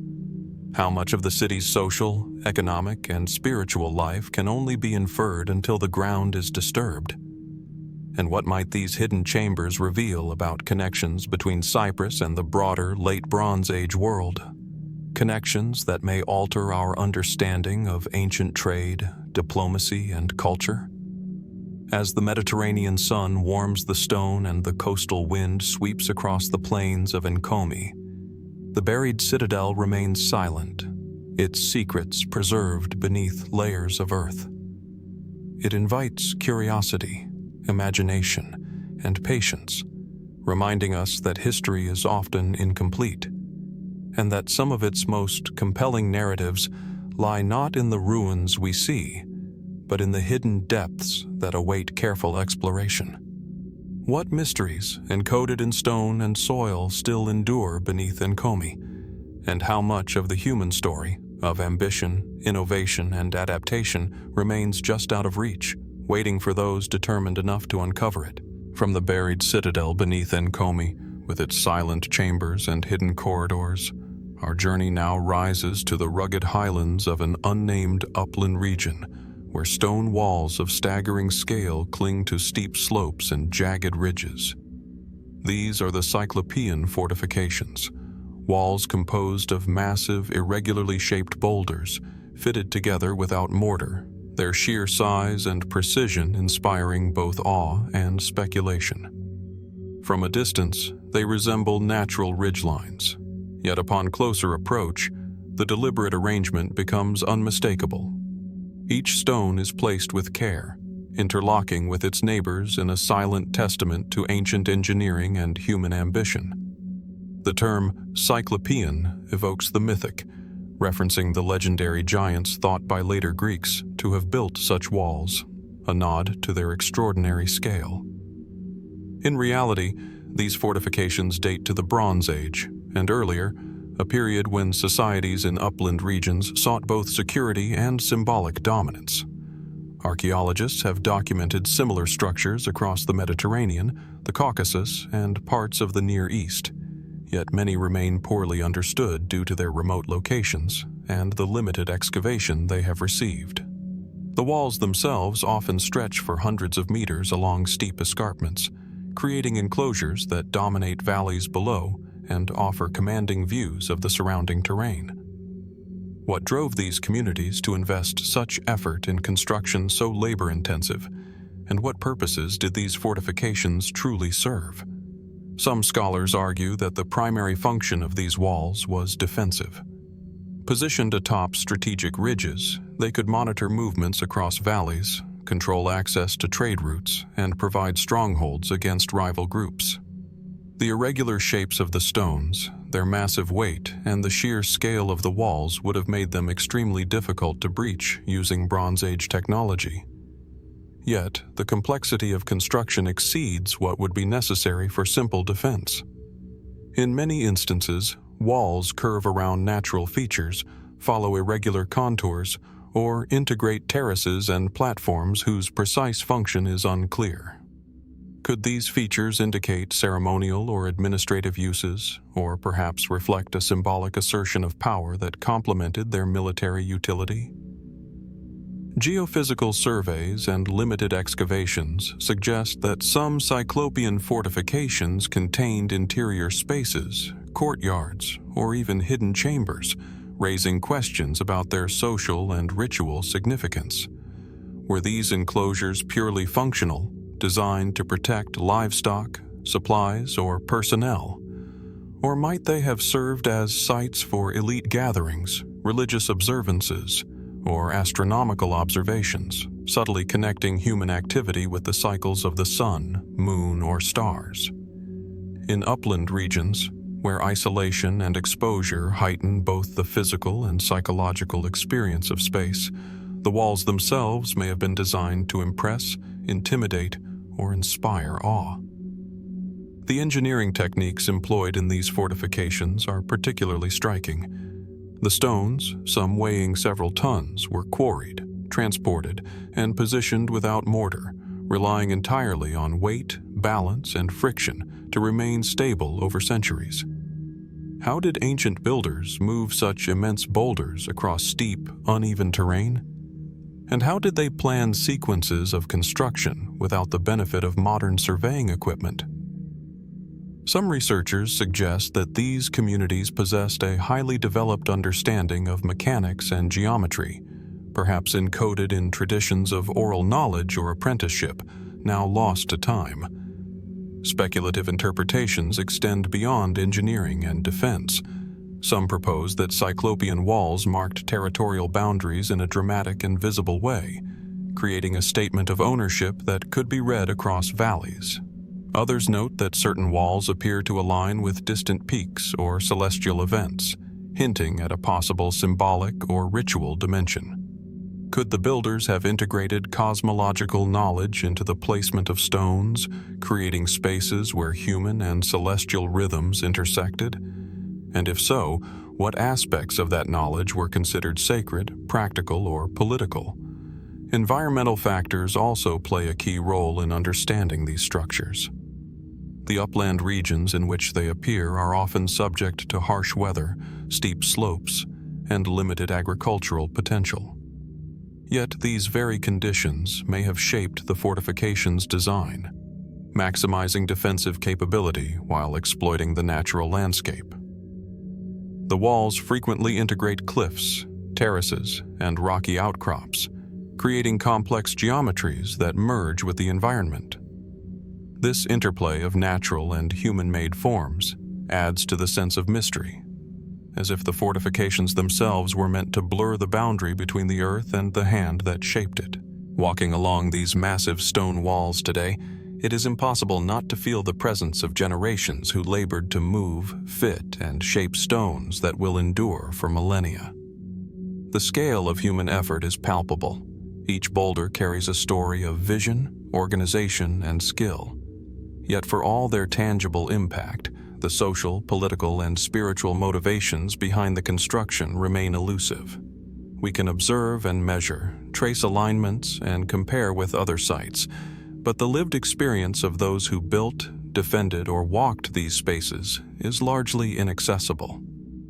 Cyclopean fortifications, like the unexcavated citadel beneath Enkomi, the Observatory at Dholavira, and Little Petra, exemplify the enduring tension between what can be seen and what remains hidden.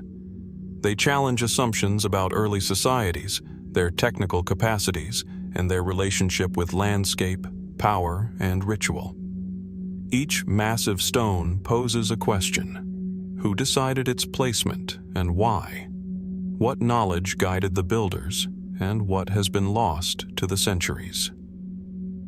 As the sun sets over jagged ridgelines and the shadows lengthen along the Cyclopean walls, these fortifications stand silent, monumental, and enigmatic. They are at once fortresses, statements, and perhaps ceremonial spaces, inviting us to reflect on human ingenuity and the mysteries of ancient societies. What secrets remain locked within these massive stones? And how much of the story of the people who built them remains buried beneath the landscape, waiting for discovery? The questions endure, as enduring as the walls themselves, reminding us that some of history's greatest achievements are not only those we can touch, but those that continue to elude understanding. From the buried citadel beneath Enkomi, with its silent chambers and hidden corridors, our journey now rises to the rugged highlands of an unnamed upland region, where stone walls of staggering scale cling to steep slopes and jagged ridges. These are the Cyclopean fortifications, walls composed of massive, irregularly shaped boulders, fitted together without mortar, their sheer size and precision inspiring both awe and speculation. From a distance, they resemble natural ridgelines, yet upon closer approach, the deliberate arrangement becomes unmistakable. Each stone is placed with care, interlocking with its neighbors in a silent testament to ancient engineering and human ambition. The term Cyclopean evokes the mythic, referencing the legendary giants thought by later Greeks to have built such walls, a nod to their extraordinary scale. In reality, these fortifications date to the Bronze Age, and earlier, a period when societies in upland regions sought both security and symbolic dominance. Archaeologists have documented similar structures across the Mediterranean, the Caucasus, and parts of the Near East, yet many remain poorly understood due to their remote locations and the limited excavation they have received. The walls themselves often stretch for hundreds of meters along steep escarpments, creating enclosures that dominate valleys below and offer commanding views of the surrounding terrain. What drove these communities to invest such effort in construction so labor-intensive? And what purposes did these fortifications truly serve? Some scholars argue that the primary function of these walls was defensive. Positioned atop strategic ridges, they could monitor movements across valleys, control access to trade routes, and provide strongholds against rival groups. The irregular shapes of the stones, their massive weight, and the sheer scale of the walls would have made them extremely difficult to breach using Bronze Age technology. Yet the complexity of construction exceeds what would be necessary for simple defense.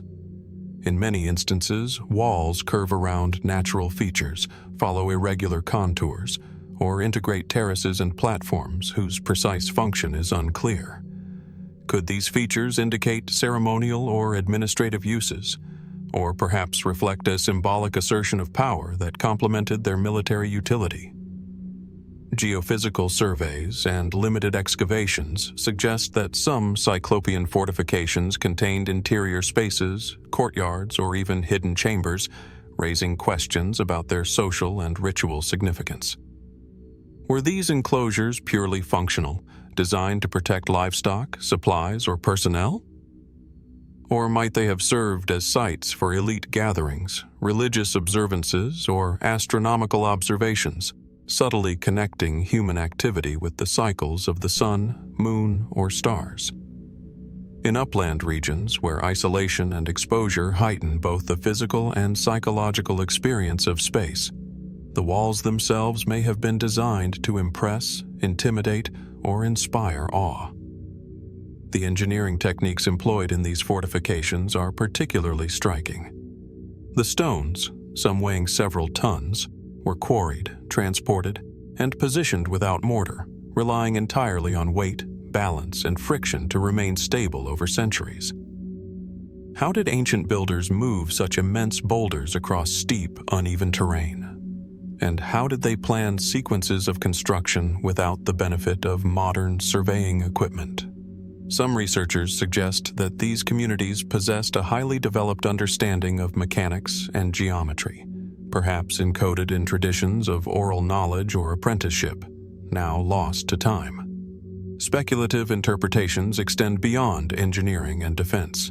Some propose that Cyclopean walls marked territorial boundaries in a dramatic and visible way, creating a statement of ownership that could be read across valleys. Others note that certain walls appear to align with distant peaks or celestial events, hinting at a possible symbolic or ritual dimension. Could the builders have integrated cosmological knowledge into the placement of stones, creating spaces where human and celestial rhythms intersected? And if so, what aspects of that knowledge were considered sacred, practical, or political? Environmental factors also play a key role in understanding these structures. The upland regions in which they appear are often subject to harsh weather, steep slopes, and limited agricultural potential. Yet these very conditions may have shaped the fortification's design, maximizing defensive capability while exploiting the natural landscape. The walls frequently integrate cliffs, terraces, and rocky outcrops, creating complex geometries that merge with the environment. This interplay of natural and human-made forms adds to the sense of mystery, as if the fortifications themselves were meant to blur the boundary between the earth and the hand that shaped it. Walking along the lower slopes today, one senses both the immensity of the mountain and the subtle indications of human interaction. The terrain challenges the body, while the form challenges the mind, evoking a sense of awe, curiosity, and speculation. Whether sculpted by hands or shaped by time and geology, El Cono exerts a presence that is difficult to ignore, a geometric enigma amidst the organic chaos of the Amazon. El Cono, like the Cyclopean fortifications before it, the citadel beneath Encomi, and the observatory at Dholavira, embodies the tension between what is visible and what remains hidden, between natural formation and human intention. It invites us to reconsider assumptions about ancient capabilities, landscape perception, and the symbolic interplay between humans and their environment. What was the purpose of its form? What knowledge or ritual significance might be encoded in its terraces and ridges? And how much remains concealed beneath the dense forest, waiting for patient observation, careful exploration, or perhaps the serendipity of discovery? As sunlight filters through the Amazon canopy and dances across the slopes of El Cono, the mountain remains a silent monument, a hybrid of earth and mystery, challenging our understanding of the past and compelling us to wonder. What truths, obscured by time, vegetation, and imagination, still linger within this extraordinary form? And what does it reveal about the societies that may have seen it, revered it, or shaped it long before the modern world cast its gaze upon the jungle? From the pyramid-shaped silhouette of El Cono rising through the dense Amazonian canopy, our exploration turns once again to an entirely different landscape, the sun-scorched plains of northeastern Egypt. Here lies Tanis, a city of great antiquity, whose partially excavated ruins whisper of a civilization that flourished along the Nile Delta millennia ago.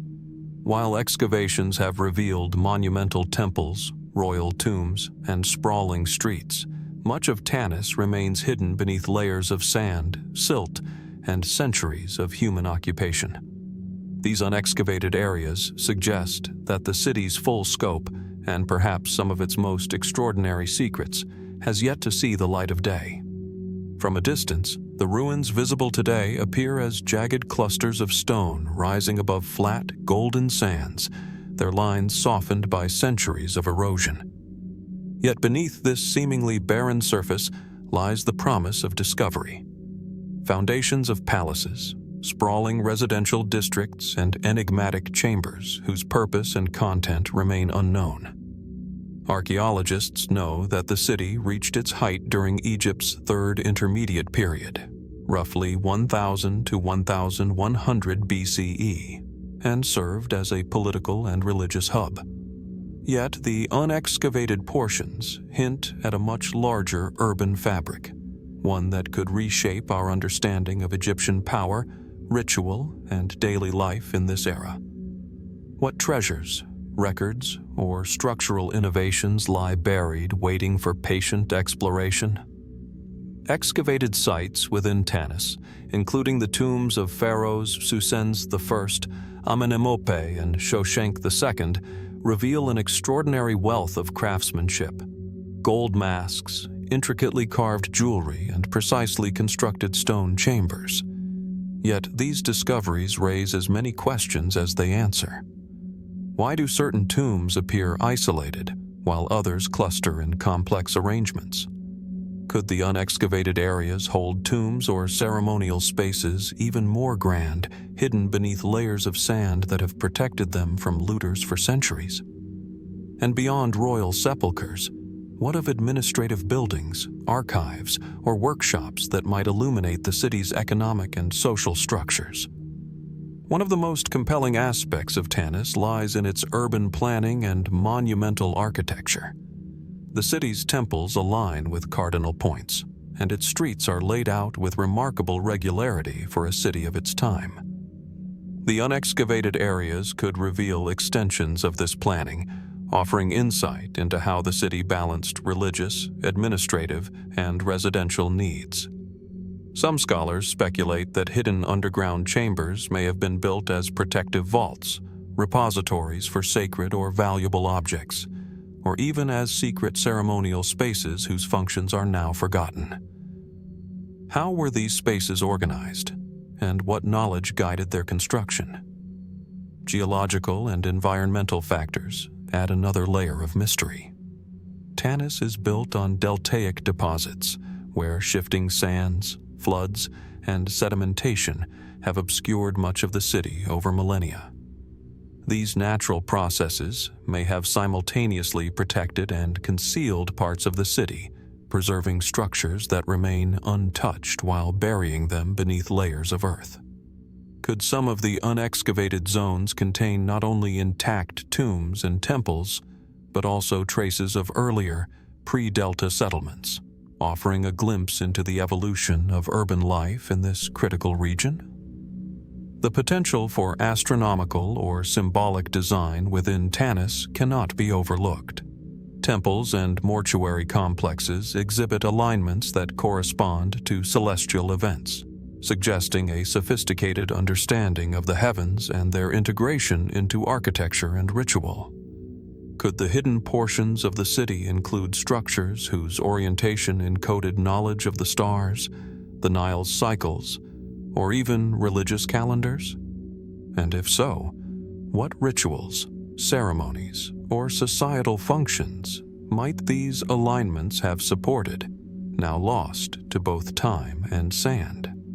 Excavation in Tanis is also constrained by modern settlement and the delicate preservation of existing structures. As a result, large portions of the city remain unexplored, leaving tantalizing gaps in the narrative of its history. Could these unexcavated areas contain clues to political or cultural interactions with neighboring regions, or evidence of influences from Nubia, the Levant, or the Aegean world? And what of the everyday lives of the people who lived, worked, and worshipped here? Activities that often leave fewer traces but are critical to understanding the vibrancy of a civilization. Walking through the exposed areas today, one senses both the grandeur of the monuments and the invisible weight of what remains hidden. The partially excavated streets and temples evoke human ambition and divine aspiration, while the surrounding sands hint at centuries of concealment. The unexcavated zones stand as silent witnesses to history, yet untold, whispering of treasures, knowledge, and experiences that have remained and untouched by human hands. How many stories lie beneath the sand, waiting for patient discovery? Tanis, like El Kono, the Cyclopean fortifications, and the buried citadel beneath Enkomi, embodies the tension between human achievement and the unknowable past.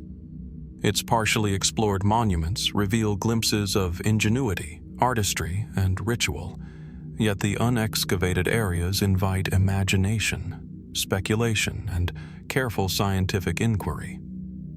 Could there be tombs even more opulent than those already uncovered? Hidden archives chronicling political intrigue, trade, or religious observances?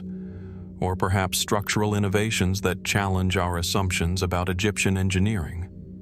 As the Nile Delta sun casts long shadows across the exposed ruins of Tanis, the unexcavated city remains a vast enigma, suspended between history and mystery. Each grain of sand conceals fragments of human ambition, devotion, and ingenuity, waiting for discovery. What truths, preserved beneath centuries of sediment and silence, still linger beneath Tanis?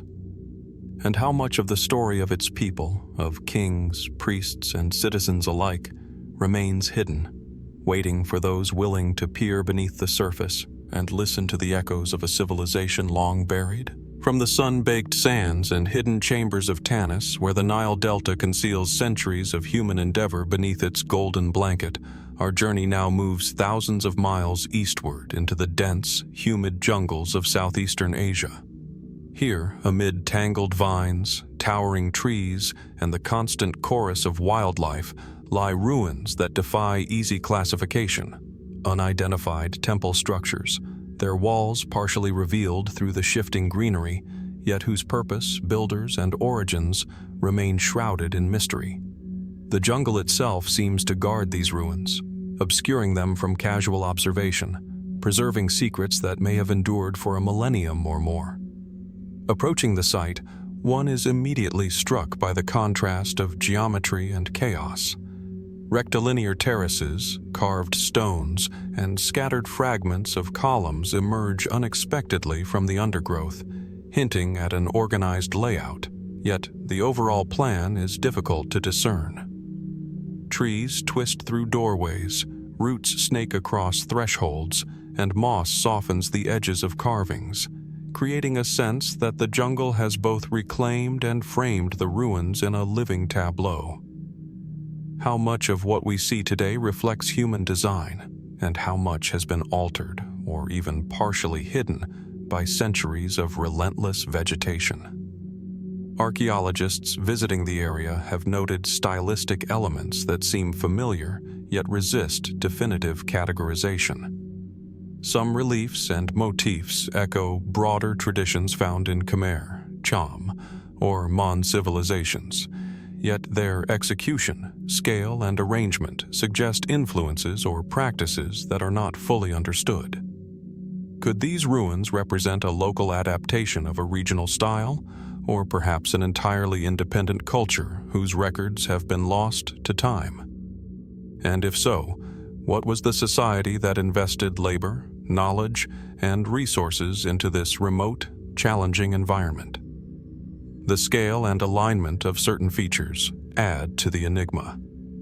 Elevated platforms, long causeways, and stepped terraces appear to converge toward points that may have had ceremonial or astronomical significance. Could the builders have intentionally oriented their structures toward solstices, equinoxes, or other celestial markers, integrating cosmology into the landscape in ways that are subtle but deliberate? Alternatively, might the positioning reflect the flow of rivers, seasonal flooding, or other practical concerns that dictated where stone could be quarried and built upon? The interplay of functionality and symbolism remains tantalizingly ambiguous. Construction techniques themselves invite reflection. Many of the walls are composed of finely cut blocks, stacked with precision, yet showing evidence of local adaptation to the uneven terrain. Other sections feature rougher, unshaped stones, as though the builders balanced engineering rigor with the practical constraints imposed by jungle soils and seasonal rains. How did these societies manage logistics in a remote, forested environment, transporting heavy stones, coordinating labor, and sustaining a workforce? And what tools, methods, or knowledge enabled them to carve, move, and place such elements without leaving extensive written records? The surrounding environment adds another layer of complexity. Dense jungle limits visibility, but it also preserves fragments of architecture that might otherwise have been dismantled or repurposed. Waterways, steep ridges, and hidden clearings suggest that the site was deliberately chosen for both concealment and prominence, balancing accessibility with isolation. Could these temples have served a secluded priestly caste, or been centers of ritual for local communities whose reach extended into the surrounding hills and valleys? And how might the encroaching forest have influenced the spatial and spiritual experience of those who once moved through these sacred spaces? Speculative interpretations also arise from comparative studies. Some researchers suggest that the layout and elevated platforms indicate large-scale ceremonial use, potentially involving gatherings, processions, or astronomical observation. Others note the possibility of hidden chambers or underground spaces, now obscured by debris and vegetation, that may have served as repositories for ritual artifacts, inscriptions, or other cultural treasures. Could this be a site whose meaning was deliberately concealed from outsiders, a sacred place whose knowledge was restricted to a select group? Or does its obscurity simply reflect the relentless reclamation of nature over centuries? Walking through the partially exposed ruins today, one cannot help but feel a sense of layered time, human ambition, labor, and belief interwoven with the slow, inexorable growth of the jungle. Each carved stone and terrace is a whisper from a past that resists easy interpretation. The air is thick, humid, and alive, and yet it carries a quiet solemnity, as if the site itself were holding its secrets, revealing only what the visitor is patient enough to discern. How many stories, rituals, or knowledge systems lie hidden beneath vines, roots, and soil, waiting for those willing to approach with care, curiosity, and respect? The unidentified temple ruins, like Tanis, El Kono, and the Cyclopean fortifications before them, exemplify the tension between the known and the unknown, the tangible and the hidden. They challenge assumptions about ancient civilizations, their reach, their ingenuity, and their capacity to integrate built environments with both landscape and cosmology. Even in partial exposure, the ruins compel us to consider how human societies shaped their environments, encoded meaning in stone, and created spaces whose significance endures long after memory has faded. As sunlight filters through the dense canopy, illuminating terraces and fallen columns in shifting patterns, the jungle seems to pulse with quiet life, surrounding the ruins with both protection and mystery. The structures are a testament to human creativity, endurance, and spiritual aspiration, yet they remain enigmatic, their original purpose elusive. What secrets lie beneath the soil and vines? What knowledge, ritual, or cultural sophistication has been preserved silently by the forest? And how many other lost chapters of history like this one continue to exist just beyond the edge of human sight, waiting to be revealed? From the hidden temples of the Southeast Asian jungles, where stone and vegetation intertwine to conceal the intentions of ancient builders, our journey now crosses to the Western Mediterranean, to the rugged, sun-drenched landscapes of Sardinia. Here, scattered across hills, plains, and rocky promontories, stand the enigmatic Nuraghi Towers, massive, truncated conical structures, built from enormous blocks of basalt and limestone, whose origins and purpose continue to elude scholars. These towers, some solitary, others forming complex clusters, dominate the landscape with a quiet, almost imposing presence, silently narrating a story that began over 3 millennia ago. From a distance, the Nuraghi appear as natural features of the terrain, their broad bases blending with the rocky hillsides, while their tapering walls rise skyward in perfect disciplined symmetry. Approaching closer, the intentionality of their construction becomes unmistakable. Carefully fitted stones, circular chambers, corbelled ceilings, and narrow entrances that speak to both architectural sophistication and a keen understanding of spatial dynamics. How did Bronze Age Sardinians manage to quarry, transport, and assemble these massive blocks with such precision? And to what end? Archaeological evidence suggests that the Nuraghi were constructed between 1900 and 730 BCE during the height of the Nuragic civilization. Estimates indicate that over 7,000 such towers once dotted the island, each differing in size, complexity, and design. Some are simple, single towers. Others form intricate compounds, with multiple towers interconnected by walls and terraces. Excavations within select Nuraghi reveal central chambers, spiral staircases, and openings that appear carefully aligned with topographical or astronomical features. Could these have been defensive fortresses, ceremonial centers, communal gathering spaces, or perhaps all three? the ambiguity persists, as the same structures could simultaneously serve multiple, overlapping functions. The engineering techniques are as remarkable as they are mysterious. Stones weighing several tons are placed without mortar, yet the towers have survived centuries of wind, rain, and seismic activity. In some cases, the upper corbelled ceilings demonstrate a mastery of balance and load distribution that rivals contemporary constructions in other parts of the ancient world. Did the builders possess specialized knowledge passed down through generations, or was it a collective understanding of geometry and mechanics that evolved naturally from practice? And if such technical skill existed, why are there no textual records detailing their purpose, methods, or cultural significance? Speculation about the Nuragi extends beyond architecture and defense. Some researchers have proposed that the positioning of certain towers aligns with solstices, equinoxes, or other celestial events, hinting at an astronomical function.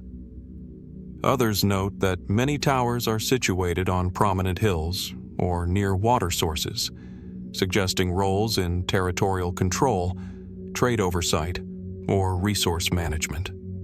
Could the Nuragi represent a fusion of practical, political, and spiritual intent, where the line between fortification, observatory, and ritual space was deliberately blurred?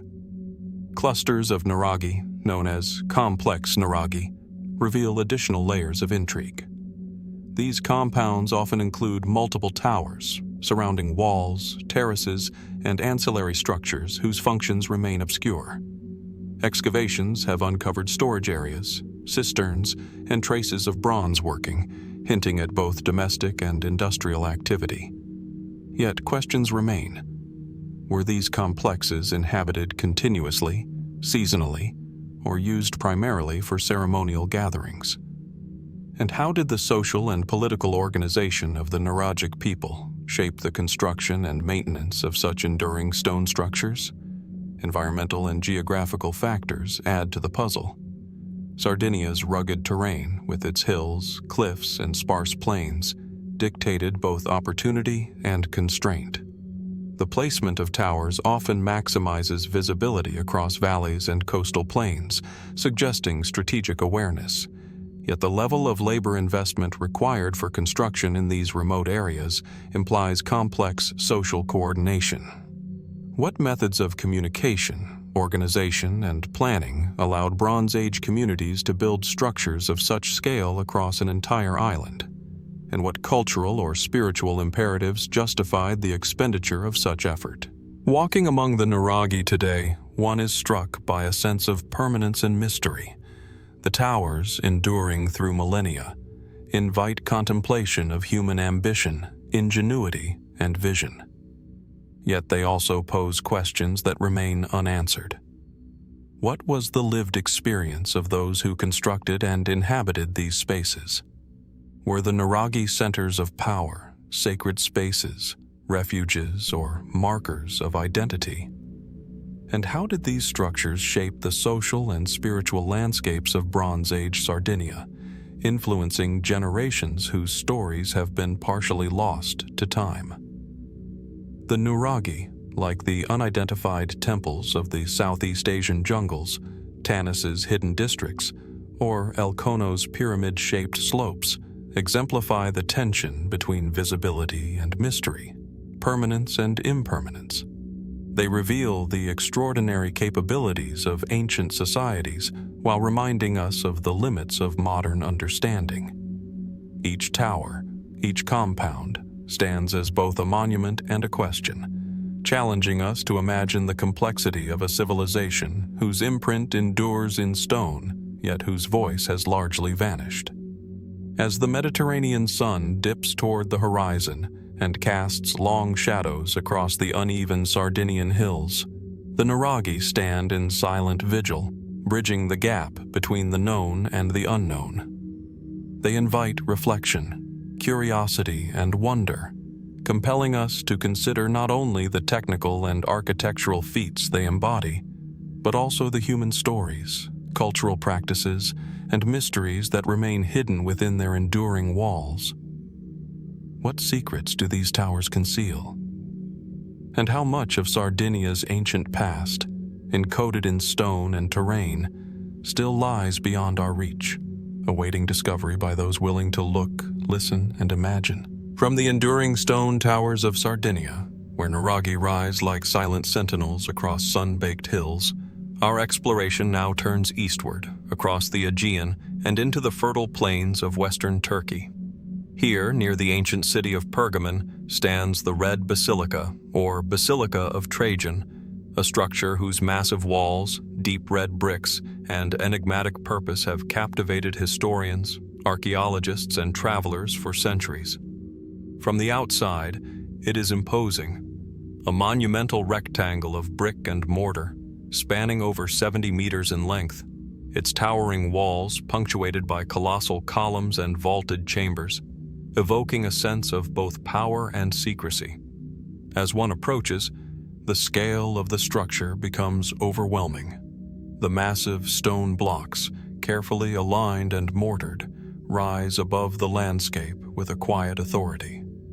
Long corridors lead to vast central halls, their ceilings supported by grand arches that still hint at the architectural sophistication of Roman engineering. Yet, despite the visible grandeur, many aspects of the basilica remain enigmatic. Why was it built here, at the heart of Pergamon, and for what exact purpose? Was it a temple, a political hall, a ceremonial space, or something altogether more esoteric?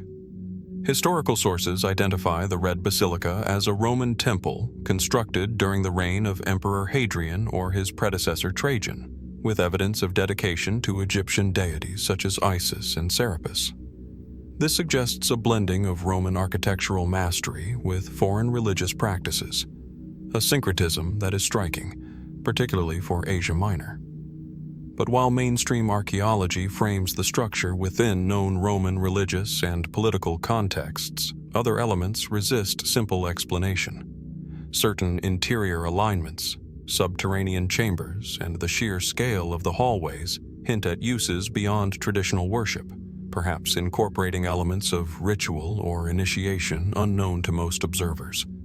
The construction techniques are themselves remarkable. Massive stone foundations support towering brick walls, and corbelled vaulting creates spaces that defy the limitations of conventional Roman design. Some scholars note that the basilica's orientation aligns with the nearby river and the contours of the surrounding hills, suggesting an intentional relationship with the landscape. Could this alignment have been purely practical, or might it reflect a more symbolic or astronomical consideration? And if it was deliberately encoded into the structure, what knowledge or ritual significance guided these decisions? Further intrigue arises from the remains of underground chambers and passages, some partially excavated, others still hidden beneath centuries of soil and rubble. What function did these spaces serve? Were they storage rooms, sacred retreats, or sites of initiation for religious cults?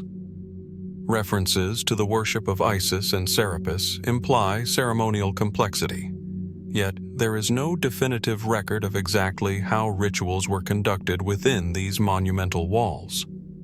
Could it be that the very design of the basilica was meant to guide, manipulate, or inspire those who entered, using space, sound, and architecture as instruments of spiritual or social influence? The Red Basilica also occupies a unique position in terms of scale and visibility. From afar, it dominates the surrounding plain, presenting itself as both landmark and mystery. Travelers along the ancient routes of Pergamon would have recognized it immediately, perhaps as a place of power, wealth, and ritual. Yet, much like the nuraghi of Sardinia or the hidden temples of southeastern Asia, the full extent of its interior life and function remains obscured. Could its very size have been intended to impress, intimidate, or convey authority to both locals and visitors? And what stories lie hidden in the walls, corridors, and chambers that have yet to be unearthed or fully understood? Speculative interpretations also emerge from the integration of Egyptian and Greco-Roman elements. The adoption of foreign deities, monumental scale, and architectural innovations raises questions about cultural exchange, political messaging, and religious syncretism in Pergamon. Was the Red Basilica simply a place of worship for imported cults, or did it serve as a hub for political and spiritual convergence, where imperial power and divine authority intersected in a single, imposing structure? How did local populations perceive it, and how did its presence shape the city's social and religious life? Walking through the ruins today, one senses both the deliberate human ambition behind its construction and the enduring mystery that surrounds it. The arches and vaults echo with silence, the corridors stretch into shadow, and the red bricks, worn by centuries, hint at both endurance and hidden stories. The basilica's presence is simultaneously concrete and elusive, offering glimpses of grandeur while withholding full understanding. What rituals, ceremonies, or decisions unfolded within its walls? And how did they influence the broader cultural and political landscape of Pergamon? The Red Basilica, like the Nuraghi Towers, El Kono, and the unexcavated parts of Tanis, exemplifies the delicate balance between human achievement and the mysteries that endure beyond documentation. Its massive walls and subterranean passages testify to skill, ambition, and ritual complexity, yet they leave critical questions unanswered. Could there be hidden chambers still intact, awaiting exploration? Subtle symbolic alignments yet unrecognized, encoding knowledge that has survived millennia? As the light of late afternoon bathes the ruins in deep red and gold, the Red Basilica stands as both monument and enigma. It compels reflection on human ingenuity, cultural exchange, and the limits of historical understanding. And while much has been learned about Pergamon and its monumental architecture, the basilica's full story remains unwritten, its secrets lingering in shadowed halls and beneath layers of earth. What knowledge, rituals, or mysteries still lie concealed within its walls? And how much of ancient Pergamon's spiritual and cultural life has yet to reveal itself to the patient, observant explorer? From the monumental walls and shadowed corridors of the Red Basilica, where Roman and Egyptian traditions converge in imposing stone, our journey now rises into the highlands of southeastern Turkey, to a summit where earth meets sky in a dramatic, almost otherworldly display, Mount Nemrut. Perched more than 2,000 meters above sea level, this remote peak harbors colossal statues, enormous stone heads, and a tumulus of crushed rock that has puzzled scholars and travelers for centuries. The site's isolation amplifies its mystery, as wind-swept terraces and weathered sculptures preside over a horizon that stretches to infinity, creating a sense of both grandeur and enigma. Approaching the mountaintop, the scale of human ambition becomes immediately apparent. The massive stone heads, some over 8 meters tall, lie scattered across terraces, separated from their once attached bodies, yet their presence remains commanding. They depict gods, kings, and mythical creatures, each carved with meticulous care, conveying authority and reverence. The terraces themselves rise in carefully constructed tiers, forming a complex arrangement whose intent is still debated. How did builders transport and erect such monumental figures atop this remote peak without the machinery and resources we associate with large-scale construction today? Archaeologists date the site to the 1st century BCE, attributing its creation to King Antiochus I of Commagene. The sanctuary likely served both as a tomb and as a space for the veneration of deities, a unique fusion of Persian, Hellenistic, and Anatolian traditions. Yet despite these historical anchors, Mount Nemrut resists simple explanation. The placement of statues along the eastern and western terraces, the orientation of the tumulus, and the relationships between sculptures hint at alignments with the surrounding landscape and possibly celestial events. Was the site intended as a symbolic map of the cosmos, or as a dramatic statement of power visible across the valleys below? The engineering achievements here are remarkable. Stones weighing multiple tons were quarried, transported, and positioned with precision on a mountaintop accessible only by steep, treacherous paths. The construction of the tumulus, a cone of rubble some 50 meters high, required the coordination of labor, knowledge of materials, and architectural foresight. Did Antiochus rely on specialized teams of artisans and engineers? Or did the society itself possess a sophisticated collective knowledge of geometry, mechanics, and spatial design? And beyond practical concerns, what motivated the creation of such a remote and monumental sanctuary? Mount Nemrut's human-made features interact seamlessly with the natural environment. The tumulus dominates the summit, commanding views of the surrounding Taurus Mountains and distant plains. The statues, facing outward from the terraces, seem to survey the landscape as if keeping eternal watch. Could this have been a deliberate symbolic act, a fusion of earthly dominion and divine oversight? Or were these visual gestures simply part of a ceremonial framework designed to inspire awe? And what might the original visitor have experienced, moving along the terraces, gazing upon the gods and the king in equal measure? Speculation extends further when considering astronomical and symbolic interpretations.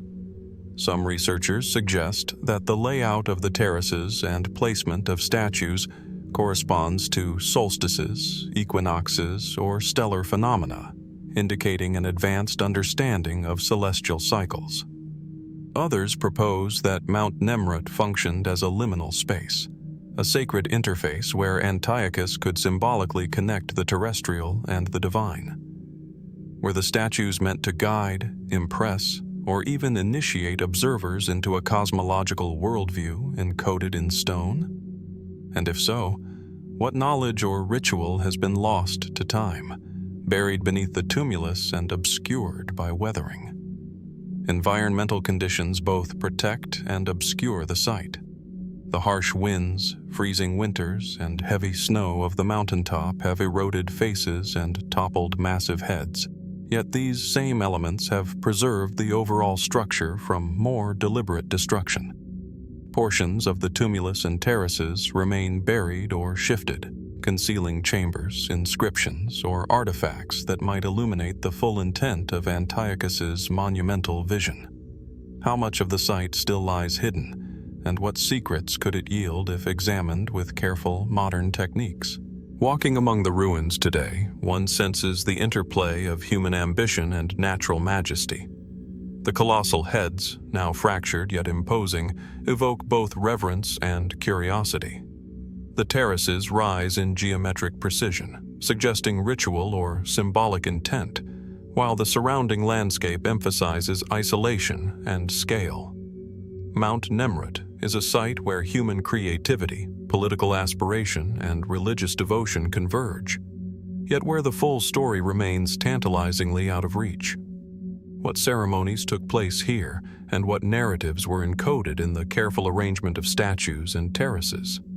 Mount Nemrut, like the Red Basilica, the Nuragi Towers, and other enigmatic sites we have explored, illustrates the delicate balance between human achievement and enduring mystery. Its scale, cultural synthesis, and remote location challenge modern understanding, reminding us that even monumental structures can guard their secrets for millennia. Each stone, statue, and terrace is both testament and question, bridging the gap between historical fact and the unknown. As sunlight illuminates the summit, casting long shadows across the tumulus and statues, Mount Nemrut stands in solemn majesty, both revealing and concealing its secrets.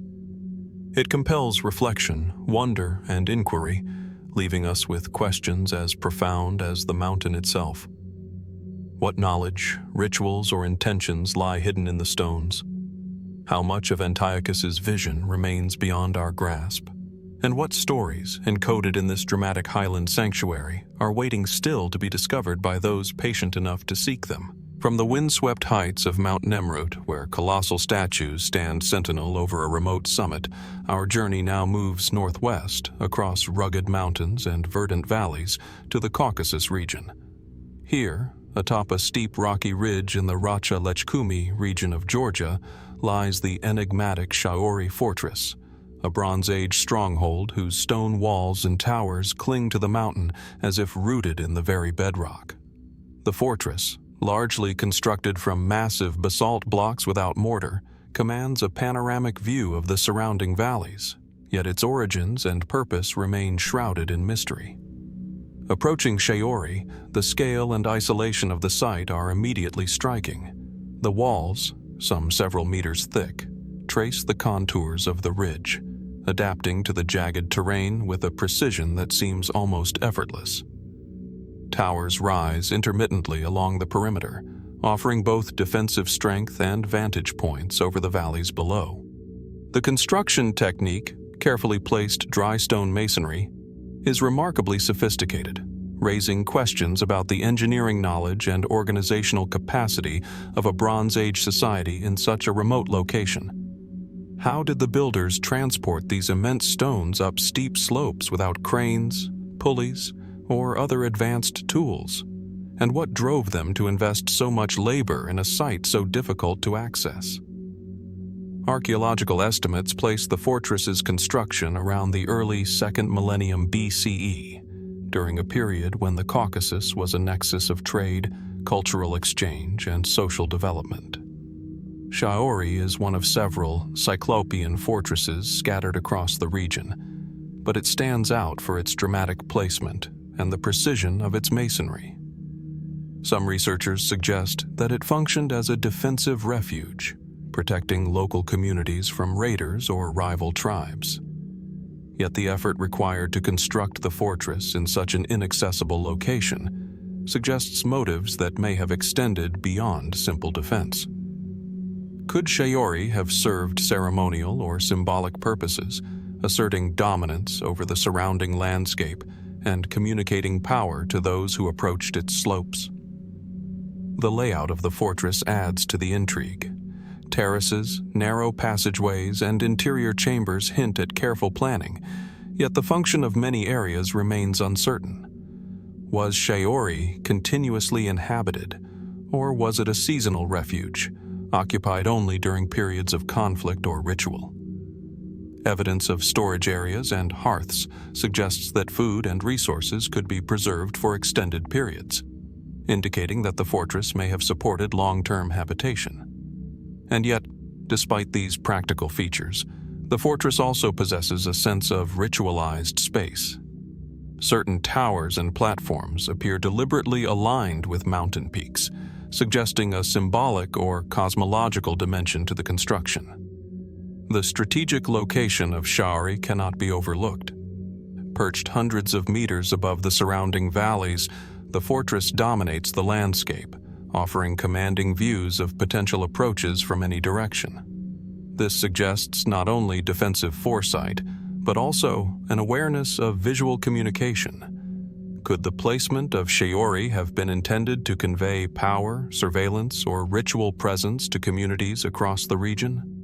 And what role might the surrounding mountains and rivers have played in the lives of those who constructed and inhabited this fortress? Were these natural features integrated into the social, spiritual, or military functions of the site? Speculative interpretations of Shaori extend further. Some researchers have suggested that the fortress may have served as a center for proto-urban organization, a hub from which local leaders coordinated trade, controlled territory, and maintained social order. Others propose that its remote, elevated location held spiritual significance, perhaps functioning as a sanctuary or ritual site where the separation from everyday settlements enhanced its sacredness. Could Shaori represent a fusion of practical, political, and spiritual objectives, where defense, hierarchy, and religious practice were inseparably intertwined? Environmental and geological factors add another layer of complexity. The fortress is built on solid basalt bedrock, which both stabilizes the massive walls and challenges construction. Centuries of weathering and seismic activity have shifted stones and obscured original layouts, leaving modern researchers to interpret incomplete evidence. How much of Shaori remains unexplored beneath collapsed walls or covered terraces? Could hidden chambers, altars, or artifacts lie buried, offering clues to the fortress's full range of functions and the lives of those who inhabited it? Walking through the ruins today, the sense of isolation and permanence is palpable. The massive stones, carefully fitted together, evoke both human ingenuity and the passage of countless seasons of wind, rain, and snow. Shaori commands attention not through ornamentation, but through scale, placement, and the deliberate labor etched into every wall and terrace. It is a place where questions outnumber answers, where human ambition confronts natural majesty, and where history whispers in fragments. What daily routines, defensive strategies, or ceremonial practices once unfolded here? And how did the fortress shape the social and spiritual landscape of Bronze Age communities in this remote corner of the Caucasus? Shaori Fortress, like Mount Nemrut, the Red Basilica, and the Nuragi Towers, embodies the tension between achievement and mystery.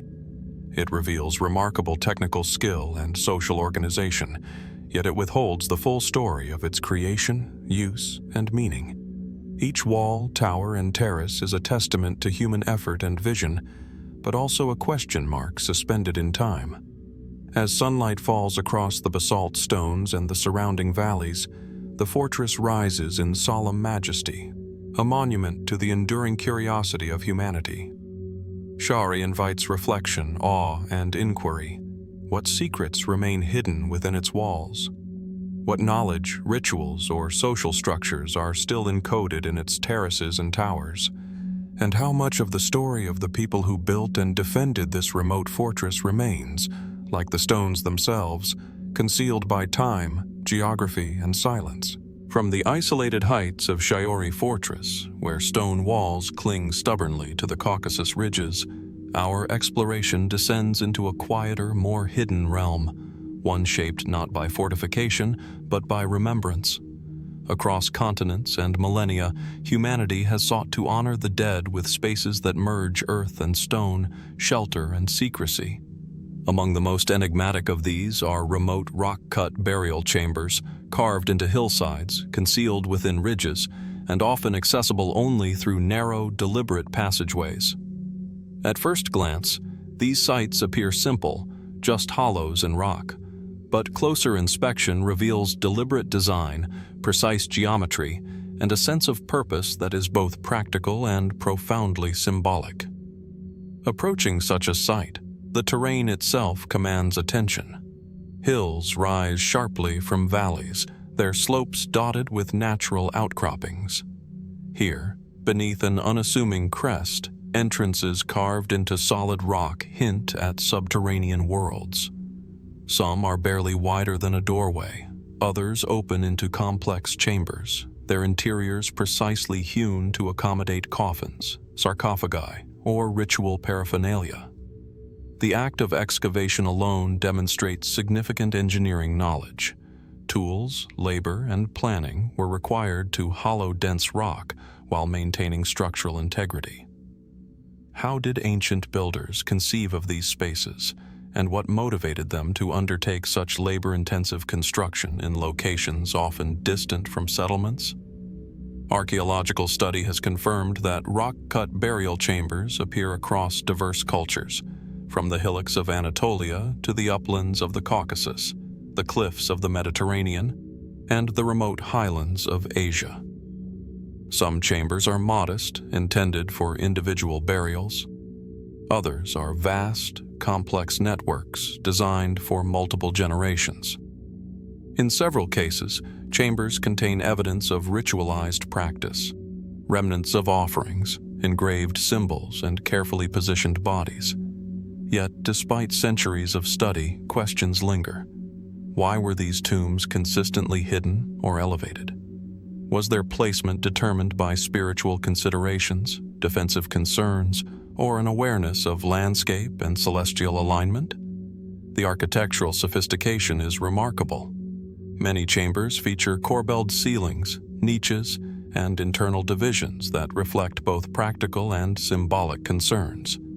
The entrances are often deliberately narrow, forcing visitors to slow their approach, perhaps cultivating a sense of reverence or contemplation. In some sites, passageways lead to dead ends or intersected angles that confound orientation, suggesting that the act of moving through the space was as meaningful as the burial itself. Could these labyrinthine designs have been intended to guide the spirit of the deceased, or to protect sacred objects from human interference? And what knowledge of geometry, rock mechanics, and spatial perception did these ancient builders possess so that their creations endure centuries of erosion and seismic activity? Geographical context also raises questions. Many rock-cut chambers occupy hilltops, ridges, or secluded slopes, locations visible from surrounding valleys yet physically challenging to access. The strategic positioning implies more than mere practicality. Was this a statement of social hierarchy, a symbol of the deceased's connection to land and community, or a spiritual choice designed to elevate the dead closer to celestial forces? In some cases, chambers appear aligned with sunrise, sunset, or other astronomical markers. Were these alignments intentional, and if so, what cosmological understanding guided their placement? Some of the most compelling mysteries arise from incomplete excavation and limited documentation. Portions of chambers remain buried beneath centuries of soil, debris, or rockfall, preserving aspects of their design, decoration, or contents that may never be fully revealed. Even when artifacts are recovered, their context is often puzzling. Unusual ceramics, enigmatic carvings, and exotic materials appear far from their known cultural origins, suggesting networks of trade, ritual, or migration that are only partially understood. What stories, rituals, or relationships remain encoded in these hidden spaces? Could there be objects or inscriptions that would dramatically shift our understanding of the societies that created them? Interpretation of these burial chambers spans from the pragmatic to the speculative. Some scholars emphasize their function as tombs and mortuary spaces, designed to protect the deceased and honor ancestry. Others suggest ceremonial or mystical purposes, sites where the living could commune with the dead, perform rites of passage, or map cosmic order onto terrestrial forms. In some regions, clusters of chambers suggest continuous use over centuries, pointing to enduring traditions that defy modern reconstruction. How much of this symbolism is lost to us, hidden not just beneath rock, but within the mindset and spiritual life of societies long gone? Walking through these sites today, the silence is profound. The narrow entrances frame the outside world, casting long shadows across worn stone. Within, the chambers evoke a sense of permanence, mortality, and intentionality. The smoothness of walls, the precision of angles, and the deliberate placement of niches all speak to meticulous care, yet the reasons behind many choices remain obscure. What daily rituals, spiritual observances, or social hierarchies governed these spaces? And how did the act of burial, in such remote and demanding locations, reflect broader cosmologies, beliefs, and values? Remote rock-cut burial chambers, like Shiori Fortress, Mount Nemrut, and other enigmatic structures we have explored, exemplify the interplay between human ingenuity, environmental adaptation, and enduring mystery.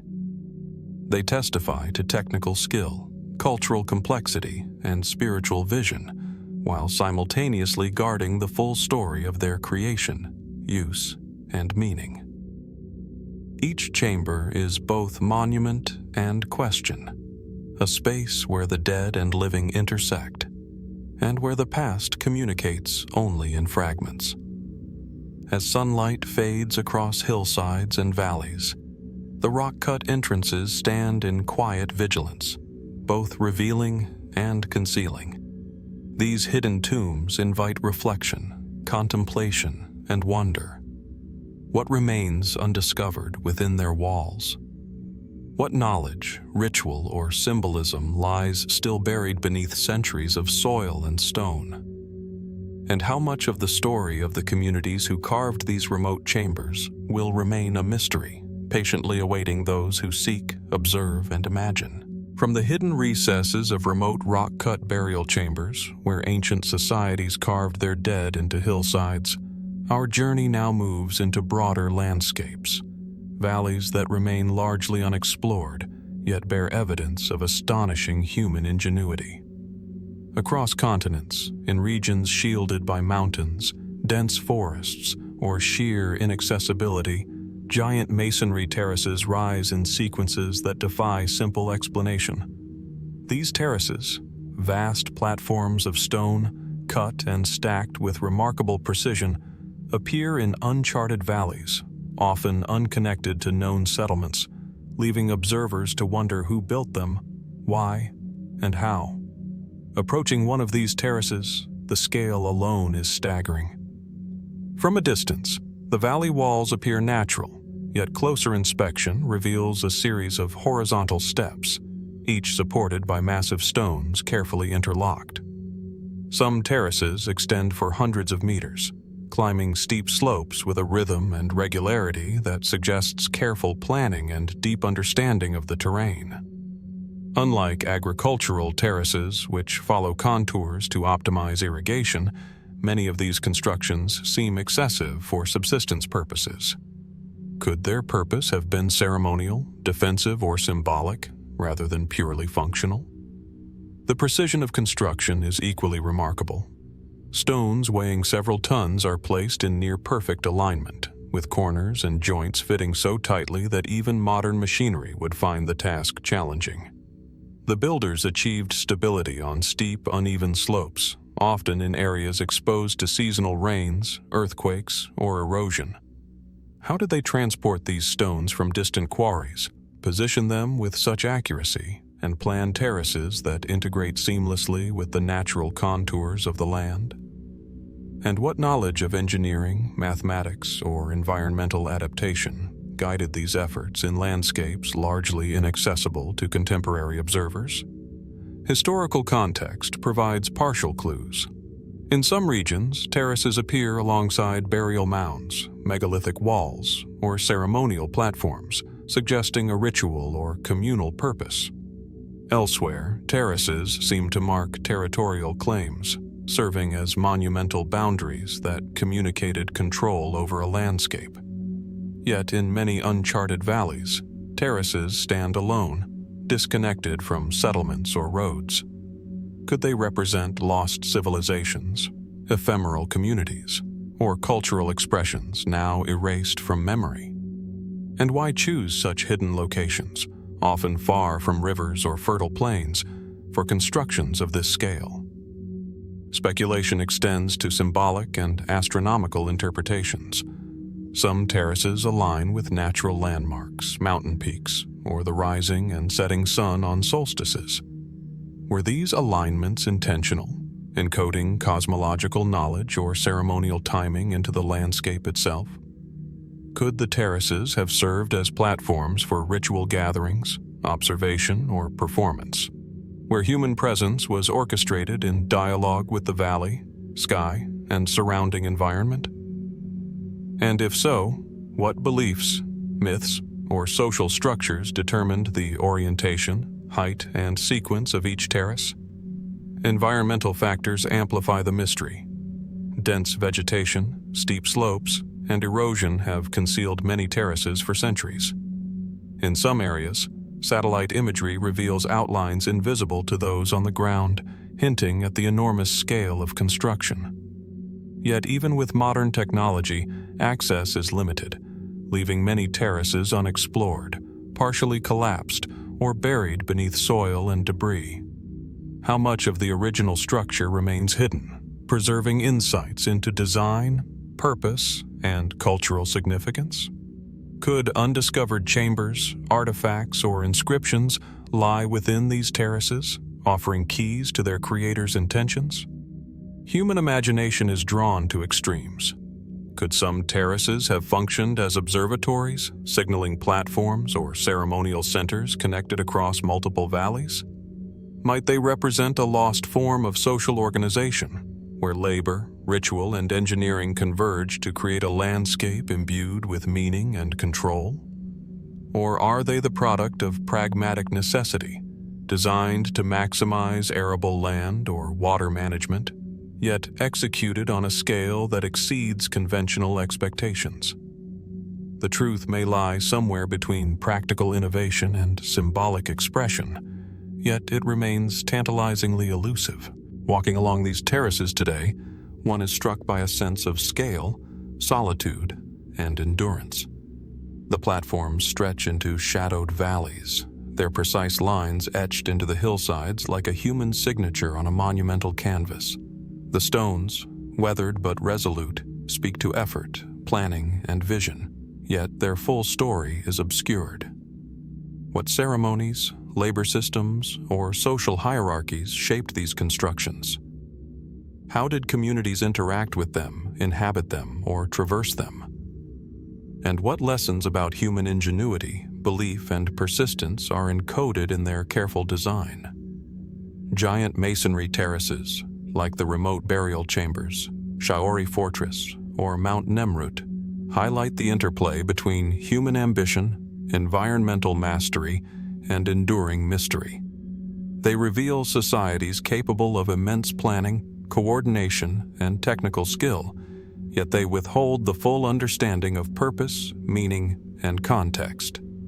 Each terrace, stone, and step embodies achievement, cultural expression, and unanswered questions.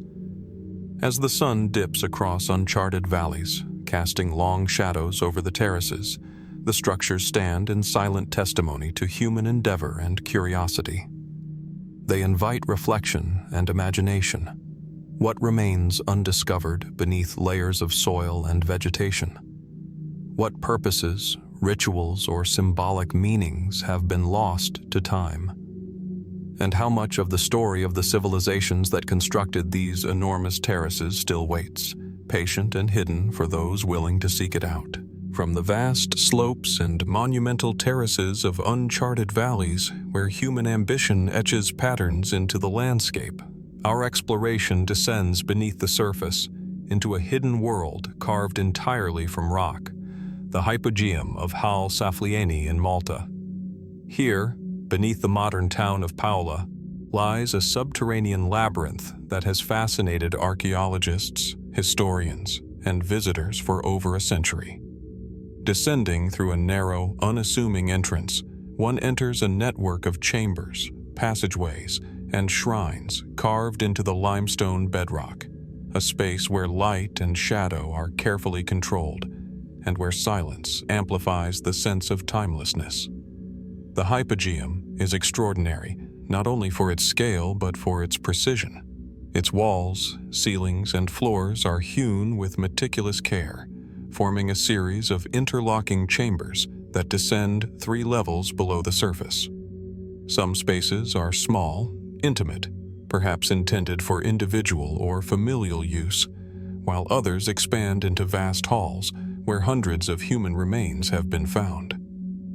The architecture reflects a sophisticated understanding of both stone and space, with corbelled ceilings, carved altars, and niches whose purpose continues to spark debate. How did a prehistoric society, without metal tools of significant strength, manage to carve such delicate and enduring forms into solid limestone? And why devote so much labor to an underground environment, hidden from the light of the sun? Archaeological evidence dates the Hypogeum to approximately 4000 to 2500 BCE, placing it firmly within Malta's Neolithic period. It is often associated with the island's remarkable megalithic temple culture, yet it stands apart in function, scale, and setting. Whereas above-ground temples connect with the landscape, inviting the sun and sky into their rituals, the Hypogeum withdraws from the natural world, creating a subterranean microcosm. Could this withdrawal reflect a unique spiritual or cosmological worldview, one in which the dead, The divine and the living coexisted in layered, hidden realms? The use of the Hypogeum appears to be multifaceted. Human remains, estimated to number in the thousands, were placed in both primary and secondary burials, often accompanied by red ochre and small artifacts. The chambers also contain carved altars, benches, and small carved figurines, suggesting ritual activity alongside mortuary practice. Yet despite extensive excavation, questions persist. Why was so much attention paid to acoustics, with certain chambers producing resonances that amplify sound in unexpected ways? Could these effects have been exploited during ceremonies? Or are they a byproduct of design? And what significance did sound, echo, and silence hold in the spiritual lives of those who inhabited this underground sanctuary? The engineering of the Hypogeum is equally compelling. The builders carved multiple levels into the bedrock, ensuring structural stability while creating complex spatial arrangements. Connecting corridors, steps, and recesses demonstrate an advanced understanding of load distribution, ventilation, and lighting, even without formalized architectural knowledge as we understand it today. How was this knowledge acquired and transmitted in a society largely reliant on oral tradition? And what other unseen aspects of the Hypogeum, perhaps still buried or obscured, could reveal techniques or ritual practices now lost to time? Speculative interpretations add layers of mystery. Some scholars propose that the Hypogeum functioned as more than a burial site, that it was a temple of the dead, a place of initiation, or a site for rites connecting the living and ancestral spirits. Others suggest astronomical or symbolic significance, noting that entrances and chambers align with seasonal light patterns, possibly marking solstices or other celestial events. Could the subterranean layout itself, descending deeper into darkness, have represented a journey of the soul, a ritual passage from life to death and beyond? And if so, what insights into Neolithic cosmology and ritual practice remain encoded in the very stones of the chambers? The preservation of the Hypogeum is remarkable. Centuries of limestone deposition and the protective shelter of the underground environment have maintained intricate carvings, wall textures, and subtle architectural features. Yet much remains inaccessible, either for safety reasons or due to deliberate conservation efforts. How much of the Hypogeum's story remains hidden in these unexamined areas? Could undiscovered chambers, inscriptions, or artifacts dramatically alter our understanding of Malta's prehistoric culture and the people who constructed this underground marvel? Visiting the Hypogeum today evokes a profound sense of awe and intimacy. Narrow corridors guide one from chamber to chamber, each space bearing traces of hands long gone, each echo a whisper from the distant past. The cool, dim air, the rhythm of steps on carved stone, and the subtle interplay of light and shadow combine to create an atmosphere at once solemn and otherworldly. What ceremonies unfolded here? How did the living interact with the dead, and what beliefs sustained such an extraordinary effort beneath the earth? The Hypogeum of Ħal-Saflieni, like giant masonry terraces, remote burial chambers, and shory fortress, exemplifies the intersection of human ingenuity, spiritual imagination, and enduring mystery. It speaks to technical mastery, ritual sophistication, and social organization, while simultaneously withholding definitive answers about its purpose, meaning, and the lives of those who created it. Each chamber, corridor, and carved altar is both a clue and a question, a fragment of a story that invites contemplation and wonder. As candlelight or the dim natural glow penetrates the chambers, the Hypogeum stands as a testament to human creativity and devotion, and as a silent guardian of secrets yet unsolved. It compels us to ask, what remains hidden in the recesses of these subterranean halls? What knowledge, ritual, or symbolic wisdom lies buried alongside the dead? And how much of the story of Malta's Neolithic builders remains locked within the stone, waiting for those patient and curious enough to listen. From the mist-laden hills and stone monuments of San Agustin, where carved figures silently bear witness to a culture both complex and enigmatic, our exploration turns eastward, across oceans and continents, to the islands of Japan. Here, rising from plains, river terraces, and gentle hillsides, are the Kofun burial mounds, massive earthen constructions that dominate the landscape, their scale and form immediately signaling the significance of those who lie within. Often keyhole-shaped, sometimes circular or square, these mounds reveal a society capable of monumental effort, social organization, and ritualized commemoration. Approaching a Kofun, one cannot help but notice its presence. An enormous mound of earth, perfectly sculpted, extending hundreds of meters in length, flanked by moats and terraces that enhance both its grandeur and mystery. Many are adorned with haniwa, clay figures ranging from simple cylinders to elaborate depictions of humans, animals, and objects, arranged along the slopes and perimeters as if standing guard. These figures, though weathered by centuries, convey an aesthetic and symbolic sophistication that hints at the society's beliefs, hierarchy, and connection to the spiritual world. But what stories do they tell, and why were such immense efforts invested in the construction of these earthen monuments? The Kofun period, spanning roughly the 3rd to 7th centuries CE, was a time of political consolidation in Japan. It was an era when local chieftains and emerging rulers sought to express power, prestige, and divine favor.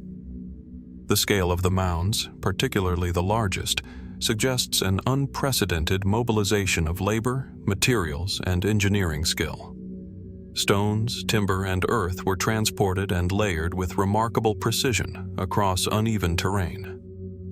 How were these massive projects planned and executed in a society without known large-scale machinery?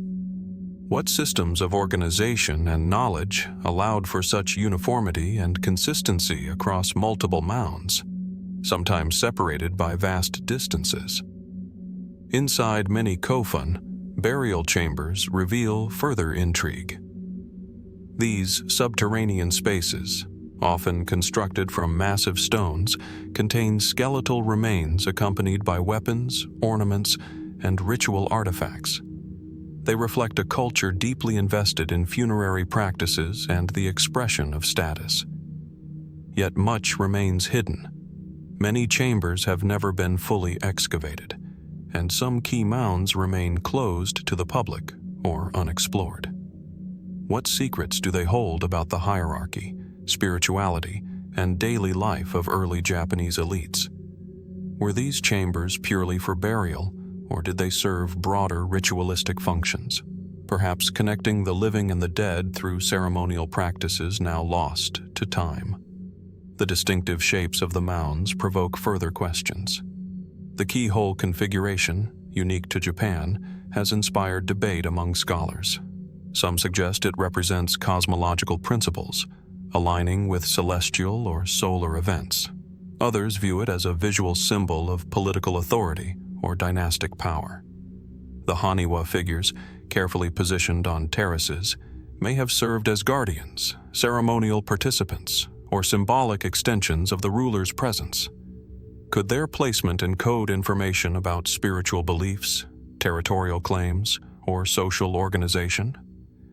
And if so, how much knowledge has been lost, leaving us to interpret these forms solely through the lens of archaeological observation? The mound's integration with the landscape is equally remarkable. They are often positioned along rivers, hills, and strategic plains, creating a dialogue between human construction and natural topography. From a distance, a Kofun dominates its surroundings, asserting both visibility and permanence. Yet, despite their prominence, these mounds evoke mystery.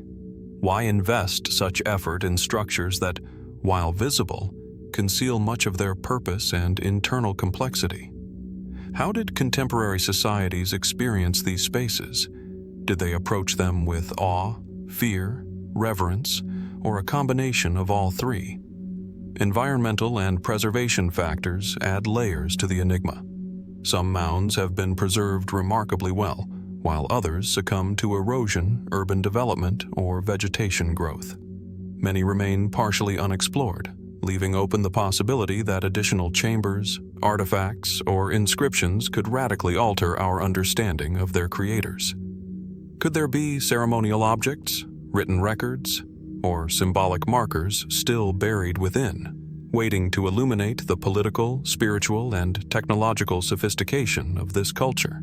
Walking along a Kofun today, one feels both intimacy and scale.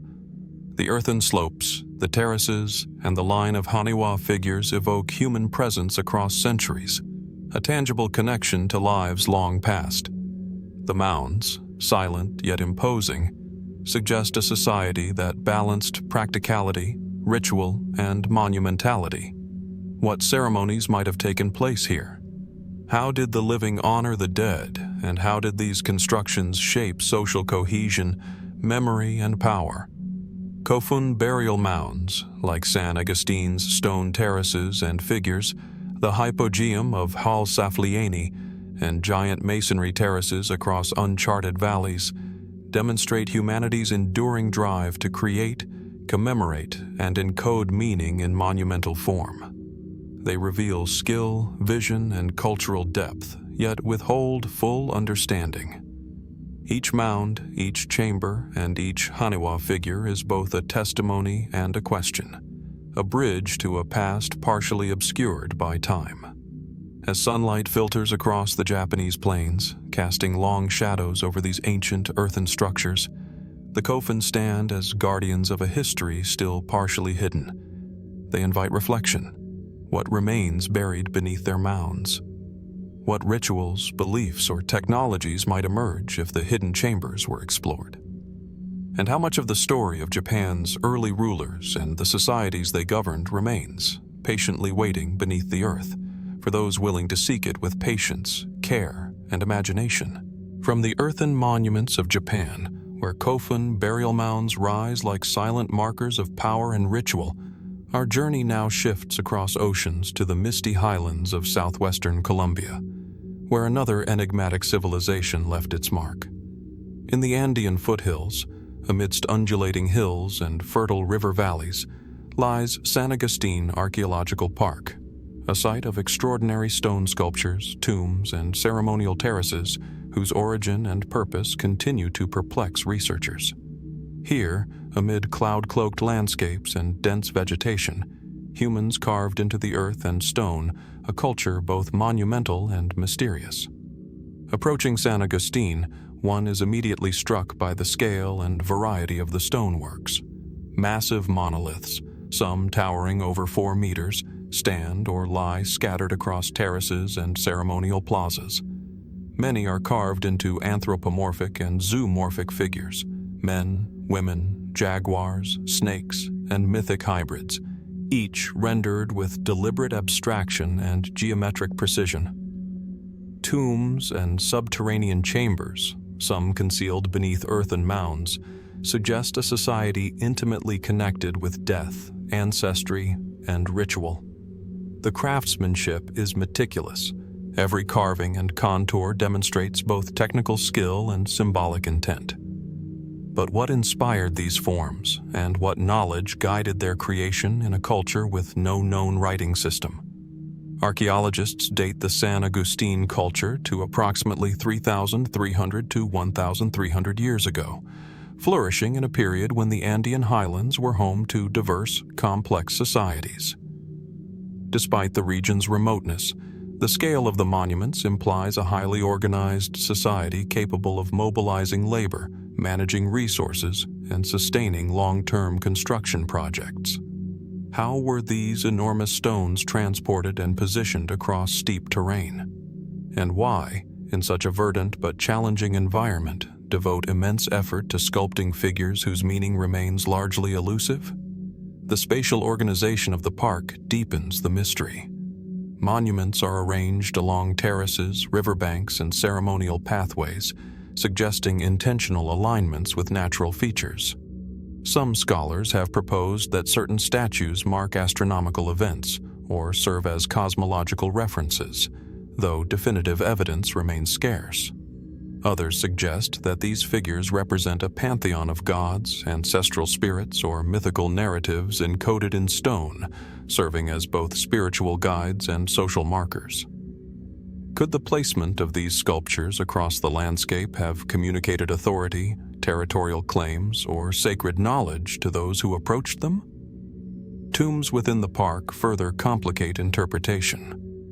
Many are subterranean, with narrow passages and chambers carved into bedrock, containing multiple burials accompanied by ceramics, figurines, and ritual offerings. The care with which these tombs were constructed, combined with the symbolic carvings above ground, indicates a culture deeply invested in ritualized mortuary practices. Yet many questions remain. Were these tombs intended solely for elite individuals, or did they serve communal purposes? How did the living interact with these sites, and what ceremonies might have unfolded along the terraces, amidst the carved statues and within the shadowed chambers? The figures themselves resist easy interpretation. Anthropomorphic statues often display exaggerated features or hybrid forms, blending human and animal traits. Some appear to hold ritual implements, while others convey expressions or postures that suggest authority, protection, or transformation. Zoomorphic figures, jaguars, birds, serpents, may represent power, fertility, or cosmological forces. Yet the precise meaning of these symbols remains speculative. Were they guides for the dead, protectors of the living, or markers of a mythic narrative long lost? And what cultural memory, lost through centuries, informed their creation, placement, and ritual significance? Environmental and archaeological factors add layers of intrigue. The tropical highland climate has preserved some monuments while eroding others, and centuries of human and natural activity have obscured parts of the park. Many tombs remain unexcavated or only partially explored, leaving vast potential for discovery. Could hidden chambers, additional statues, or ritual artifacts yet lie buried beneath the terraces and hills, waiting to reveal insights into this enigmatic society? How much of the San Agustin culture's knowledge, belief, and social organization remains inaccessible, encoded in the landscape and its stone guardians? Walking through San Agustin today, one is struck by a profound sense of connection to a society that seems at once remote and remarkably expressive. The monoliths, silent and immovable, convey human creativity, ritual awareness, and a sophisticated understanding of space, form, and symbolism. The terraces, tombs, and statues together form a landscape designed for memory, spirituality, and social cohesion. Yet the full story remains tantalizingly out of reach. How did these people perceive the world? What rituals, myths, and social systems are preserved only in the carvings and alignments that remain visible today?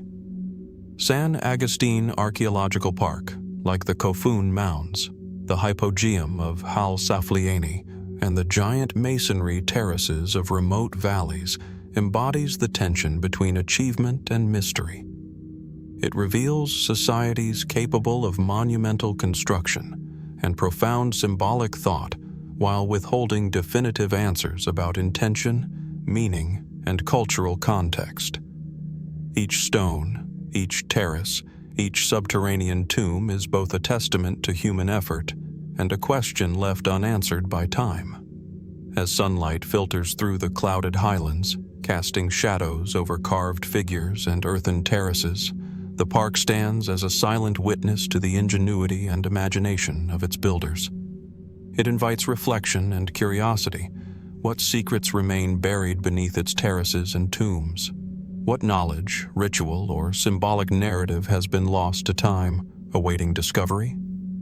And how much of the story of the San Agustin culture will remain hidden, patiently preserved in stone, for those who seek to understand the extraordinary accomplishments of this ancient civilization? From the meticulously shaped earthen forms of Japan's Kofun Mounds, where human hands carved meaning into the landscape on an epic scale, Our journey now turns southward to the verdant highlands of Bolivia. Perched upon a rocky ridge overlooking the fertile valleys of the Santa Cruz department lies Samaipata Fortress, an enigmatic site whose origins, purpose, and symbolism have puzzled researchers for centuries. Unlike conventional fortresses built solely for defense, Samaipata blends architecture, artistry, and the natural contours of a massive rock formation, creating a space both imposing and mysterious. Approaching the site, the first impression is one of scale and intricacy. The main rock, stretching over 600 meters, is a labyrinth of carved terraces, channels, and niches. Stairways, sunken plazas, and large circular depressions appear almost deliberately abstract, while elaborate carvings, some geometric, others seemingly symbolic, punctuate the stone. The fortress sits atop a hill, commanding views of surrounding valleys and distant mountains, yet its design seems to suggest purposes beyond simple military oversight. How did the builders manipulate such a vast expanse of hard rock with tools available centuries ago? And why integrate the natural boulder so seamlessly into their plans, rather than constructing a separate edifice? Archaeologists trace the site's construction to multiple cultural phases, including the Chiriguano and Inca civilizations, though some evidence suggests pre-Inca activity as well. Pottery fragments, ceremonial structures, and other artifacts indicate that Samaipata was more than a defensive stronghold. It may have been a ceremonial center, a gathering place, or a complex spiritual site. The precise function of many carved areas remains elusive. Were circular depressions used for rituals, astronomical observations, or symbolic representations of cosmology? And if so, what knowledge guided the placement and proportion of these features across the massive stone surface? One of the most striking elements of Samaipata is the sunken plaza, a vast rectangular space carved into the rock. Its floor is carefully leveled, and channels carved along the edges suggest controlled drainage or symbolic pathways for water. Could these channels have had ritual significance, directing offerings, ceremonial liquids, or representing a metaphoric flow between worlds? Some scholars have proposed astronomical alignments, noting the site's orientation with solstices or lunar events. Could Samaipata, like other enigmatic ancient sites, have encoded cosmological knowledge within its architecture, blending spiritual practice with observational science? The fortress's integration with the surrounding landscape adds another layer of mystery. From its summit, one can survey the lush valleys and distant mountains, yet the site's design often appears inward-focused, emphasizing terraces, niches, and carved spaces rather than external visibility. Was this intentional, a reflection of a culture oriented toward internal ritual, spiritual practice, or elite gatherings? Or does it hint at a multifunctional purpose, balancing defense, ceremonial activity, and social organization in a single monumental site? Sculptural elements intensify the enigmatic aura. Figures resembling jaguars, snakes, or anthropomorphic forms are carved across terraces and rock faces, their meaning still debated. Some interpret them as protective spirits, others as symbolic depictions of power, fertility, or cosmology. Could these carvings communicate knowledge or belief to initiates, encode mythic narratives, or serve as markers of sacred or political authority? And if they do, how much of this knowledge has been lost over centuries, obscured by cultural transformation, conquest, and the passage of time? The scale and sophistication of Samaipata imply advanced planning and labor organization. Terraces are leveled with remarkable precision. Channels, stairs, and depressions demonstrate an understanding of hydrology, geometry, and spatial arrangement. How was this knowledge transmitted within societies lacking written records? Were there master planners or ritual specialists guiding the construction? And what social or spiritual imperatives justified such labor-intensive undertakings? Environmental and preservation considerations add to the enigma. Over centuries, vegetation has overtaken many sections, while erosion and human activity have altered others. Despite this, the primary rock retains much of its carved complexity, allowing observers to trace paths, terraces, and ceremonial areas. Yet significant portions remain underexplored, suggesting that hidden niches, undiscovered carvings, or buried artifacts could dramatically enhance our understanding of the site. Could parts of Samaipata still hold undiscovered chambers or ceremonial spaces, silently preserving the practices and beliefs of its creators? Visiting Samaipata today, one experiences a profound sense of both human ingenuity and mystery. Standing atop the main rock, observing the terraces and carved spaces stretching into the distance, it is possible to imagine ceremonies, gatherings, or rituals unfolding across centuries. The site communicates through scale, form, and intricate detailing, yet it speaks in a language only partially deciphered. What ceremonies took place here? How did the living and dead interact with this monumental space? And what social, spiritual, or political structures are encoded in its vast, stone-carved terraces? Samaipata Fortress, like the Kofun Mounds, the Hypogeum of Ħal-Saflieni, and San Agustine's sculpted terraces, embodies the interplay of human ambition, ritual significance, and enduring mystery. It is a place where stone, landscape, and culture converge, creating a monument that both reveals and conceals, offering glimpses of knowledge while withholding definitive answers.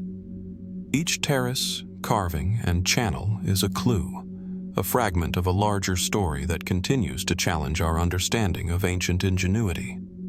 As clouds drift over the Bolivian highlands, casting shifting shadows across the carved terraces of Samaipata, the fortress stands as a sentinel of time, an enduring reminder that human creativity and belief can manifest in forms both monumental and enigmatic.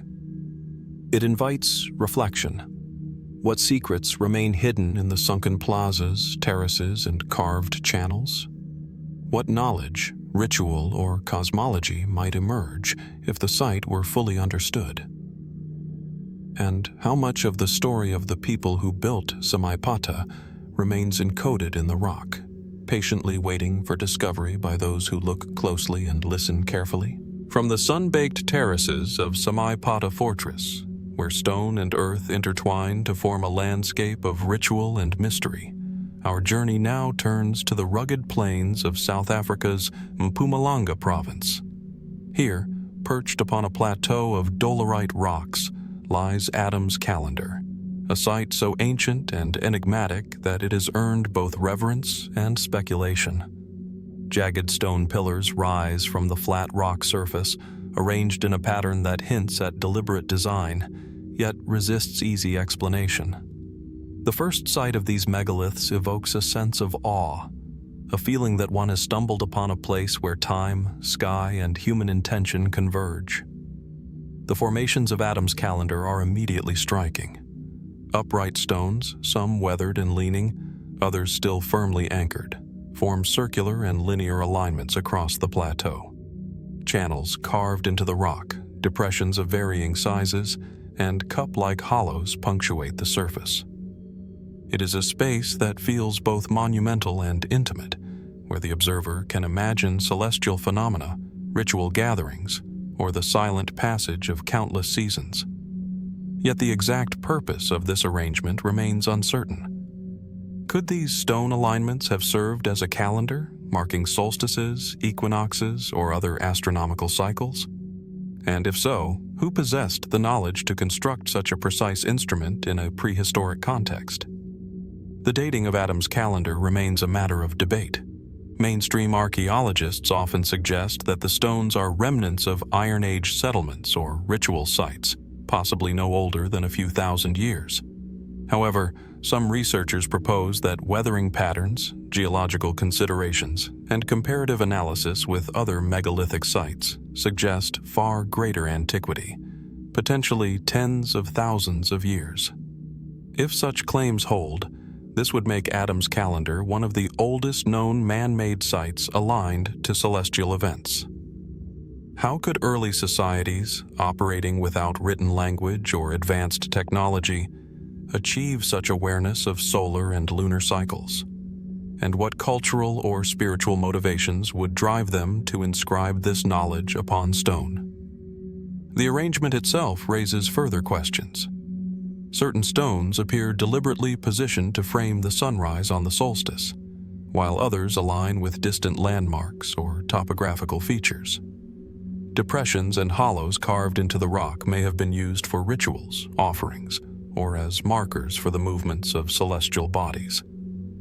Could the stones have functioned simultaneously as a calendar, ceremonial site, and spiritual observatory? A multi-layered interface between human life, cosmic cycles, and the natural landscape. Environmental factors enhance both the beauty and mystery of the site. The high plateau, surrounded by escarpments and open vistas, provides unobstructed views of the horizon, reinforcing the idea that observation of the sun and stars was integral to the site's purpose. Yet centuries of wind, rain, and natural erosion have obscured some of the original alignments, leaving modern observers to piece together patterns from fragments and shadows. What remains hidden beneath lichen, sediment, and weathered rock? Are there carvings, channels, or stones yet to be discovered that could illuminate the intentions of its builders? The cultural context is equally enigmatic. Local legends speak of the site as sacred, imbued with spiritual significance by the indigenous peoples of the region. Some traditions suggest that the site was used to mark time, guide agricultural practices, or conduct rituals connected to ancestral spirits. Could these oral traditions preserve echoes of an ancient understanding, passed down through millennia, of cycles that governed both human and environmental life? And how much of this understanding has been lost to history, leaving only stone as testimony? Comparisons with other ancient structures intensify the intrigue. Like the terraces and ceremonial complexes of Samaipata, the Kofun burial mounds of Japan, or San Agustine's sculpted plazas, Adam's calendar reflects a culture capable of imposing order upon natural features, aligning human activity with celestial phenomena, and encoding symbolic meaning in enduring materials. Yet, unlike many of these other sites, Adam's calendar remains largely exposed to the elements, a solitary witness on a windswept plateau, silently enduring the passage of time. Why was this site chosen, and what does its location reveal about the beliefs, priorities, or cosmology of its creators? Visiting Adam's calendar, one is struck by both its simplicity and its profound resonance. The upright stones, weathered and stoic, convey human intention without narrative or inscription. The alignments, though partially obscured by time, suggest knowledge, observation, and ritual practice. Standing upon the plateau, one can almost imagine ancient peoples watching the horizon, marking the turning of the seasons, and performing ceremonies that connected the terrestrial and the celestial. What knowledge guided these actions? What stories, rituals, or cosmologies are encoded in the arrangement of stones, lost yet preserved in form? Adam's calendar, like Samaipata Fortress, Kofun mounds, and the Hypogeum of Ħal-Saflieni, exemplifies the tension between human ingenuity and the mystery of intention. It is a site that embodies both precision and ambiguity, offering evidence of skill and purpose while leaving the full depth of its meaning obscured by time. Each stone, each alignment, and each carved depression is a fragment of a larger, incompletely understood story, a testament to human curiosity, observation, and reverence for the cosmos. As the sun arcs across the South African sky, casting long shadows across the dolerite rocks, Adam's calendar stands as a silent sentinel of prehistory. It invites reflection. What secrets remain etched into stone, waiting for careful observation and interpretation? What knowledge of time, astronomy, or ritual lies hidden within its weathered formations? And how much of the story of its builders remains inaccessible, preserved only in the alignment of stones, the shaping of rock, and the imagination of those who dare to wonder?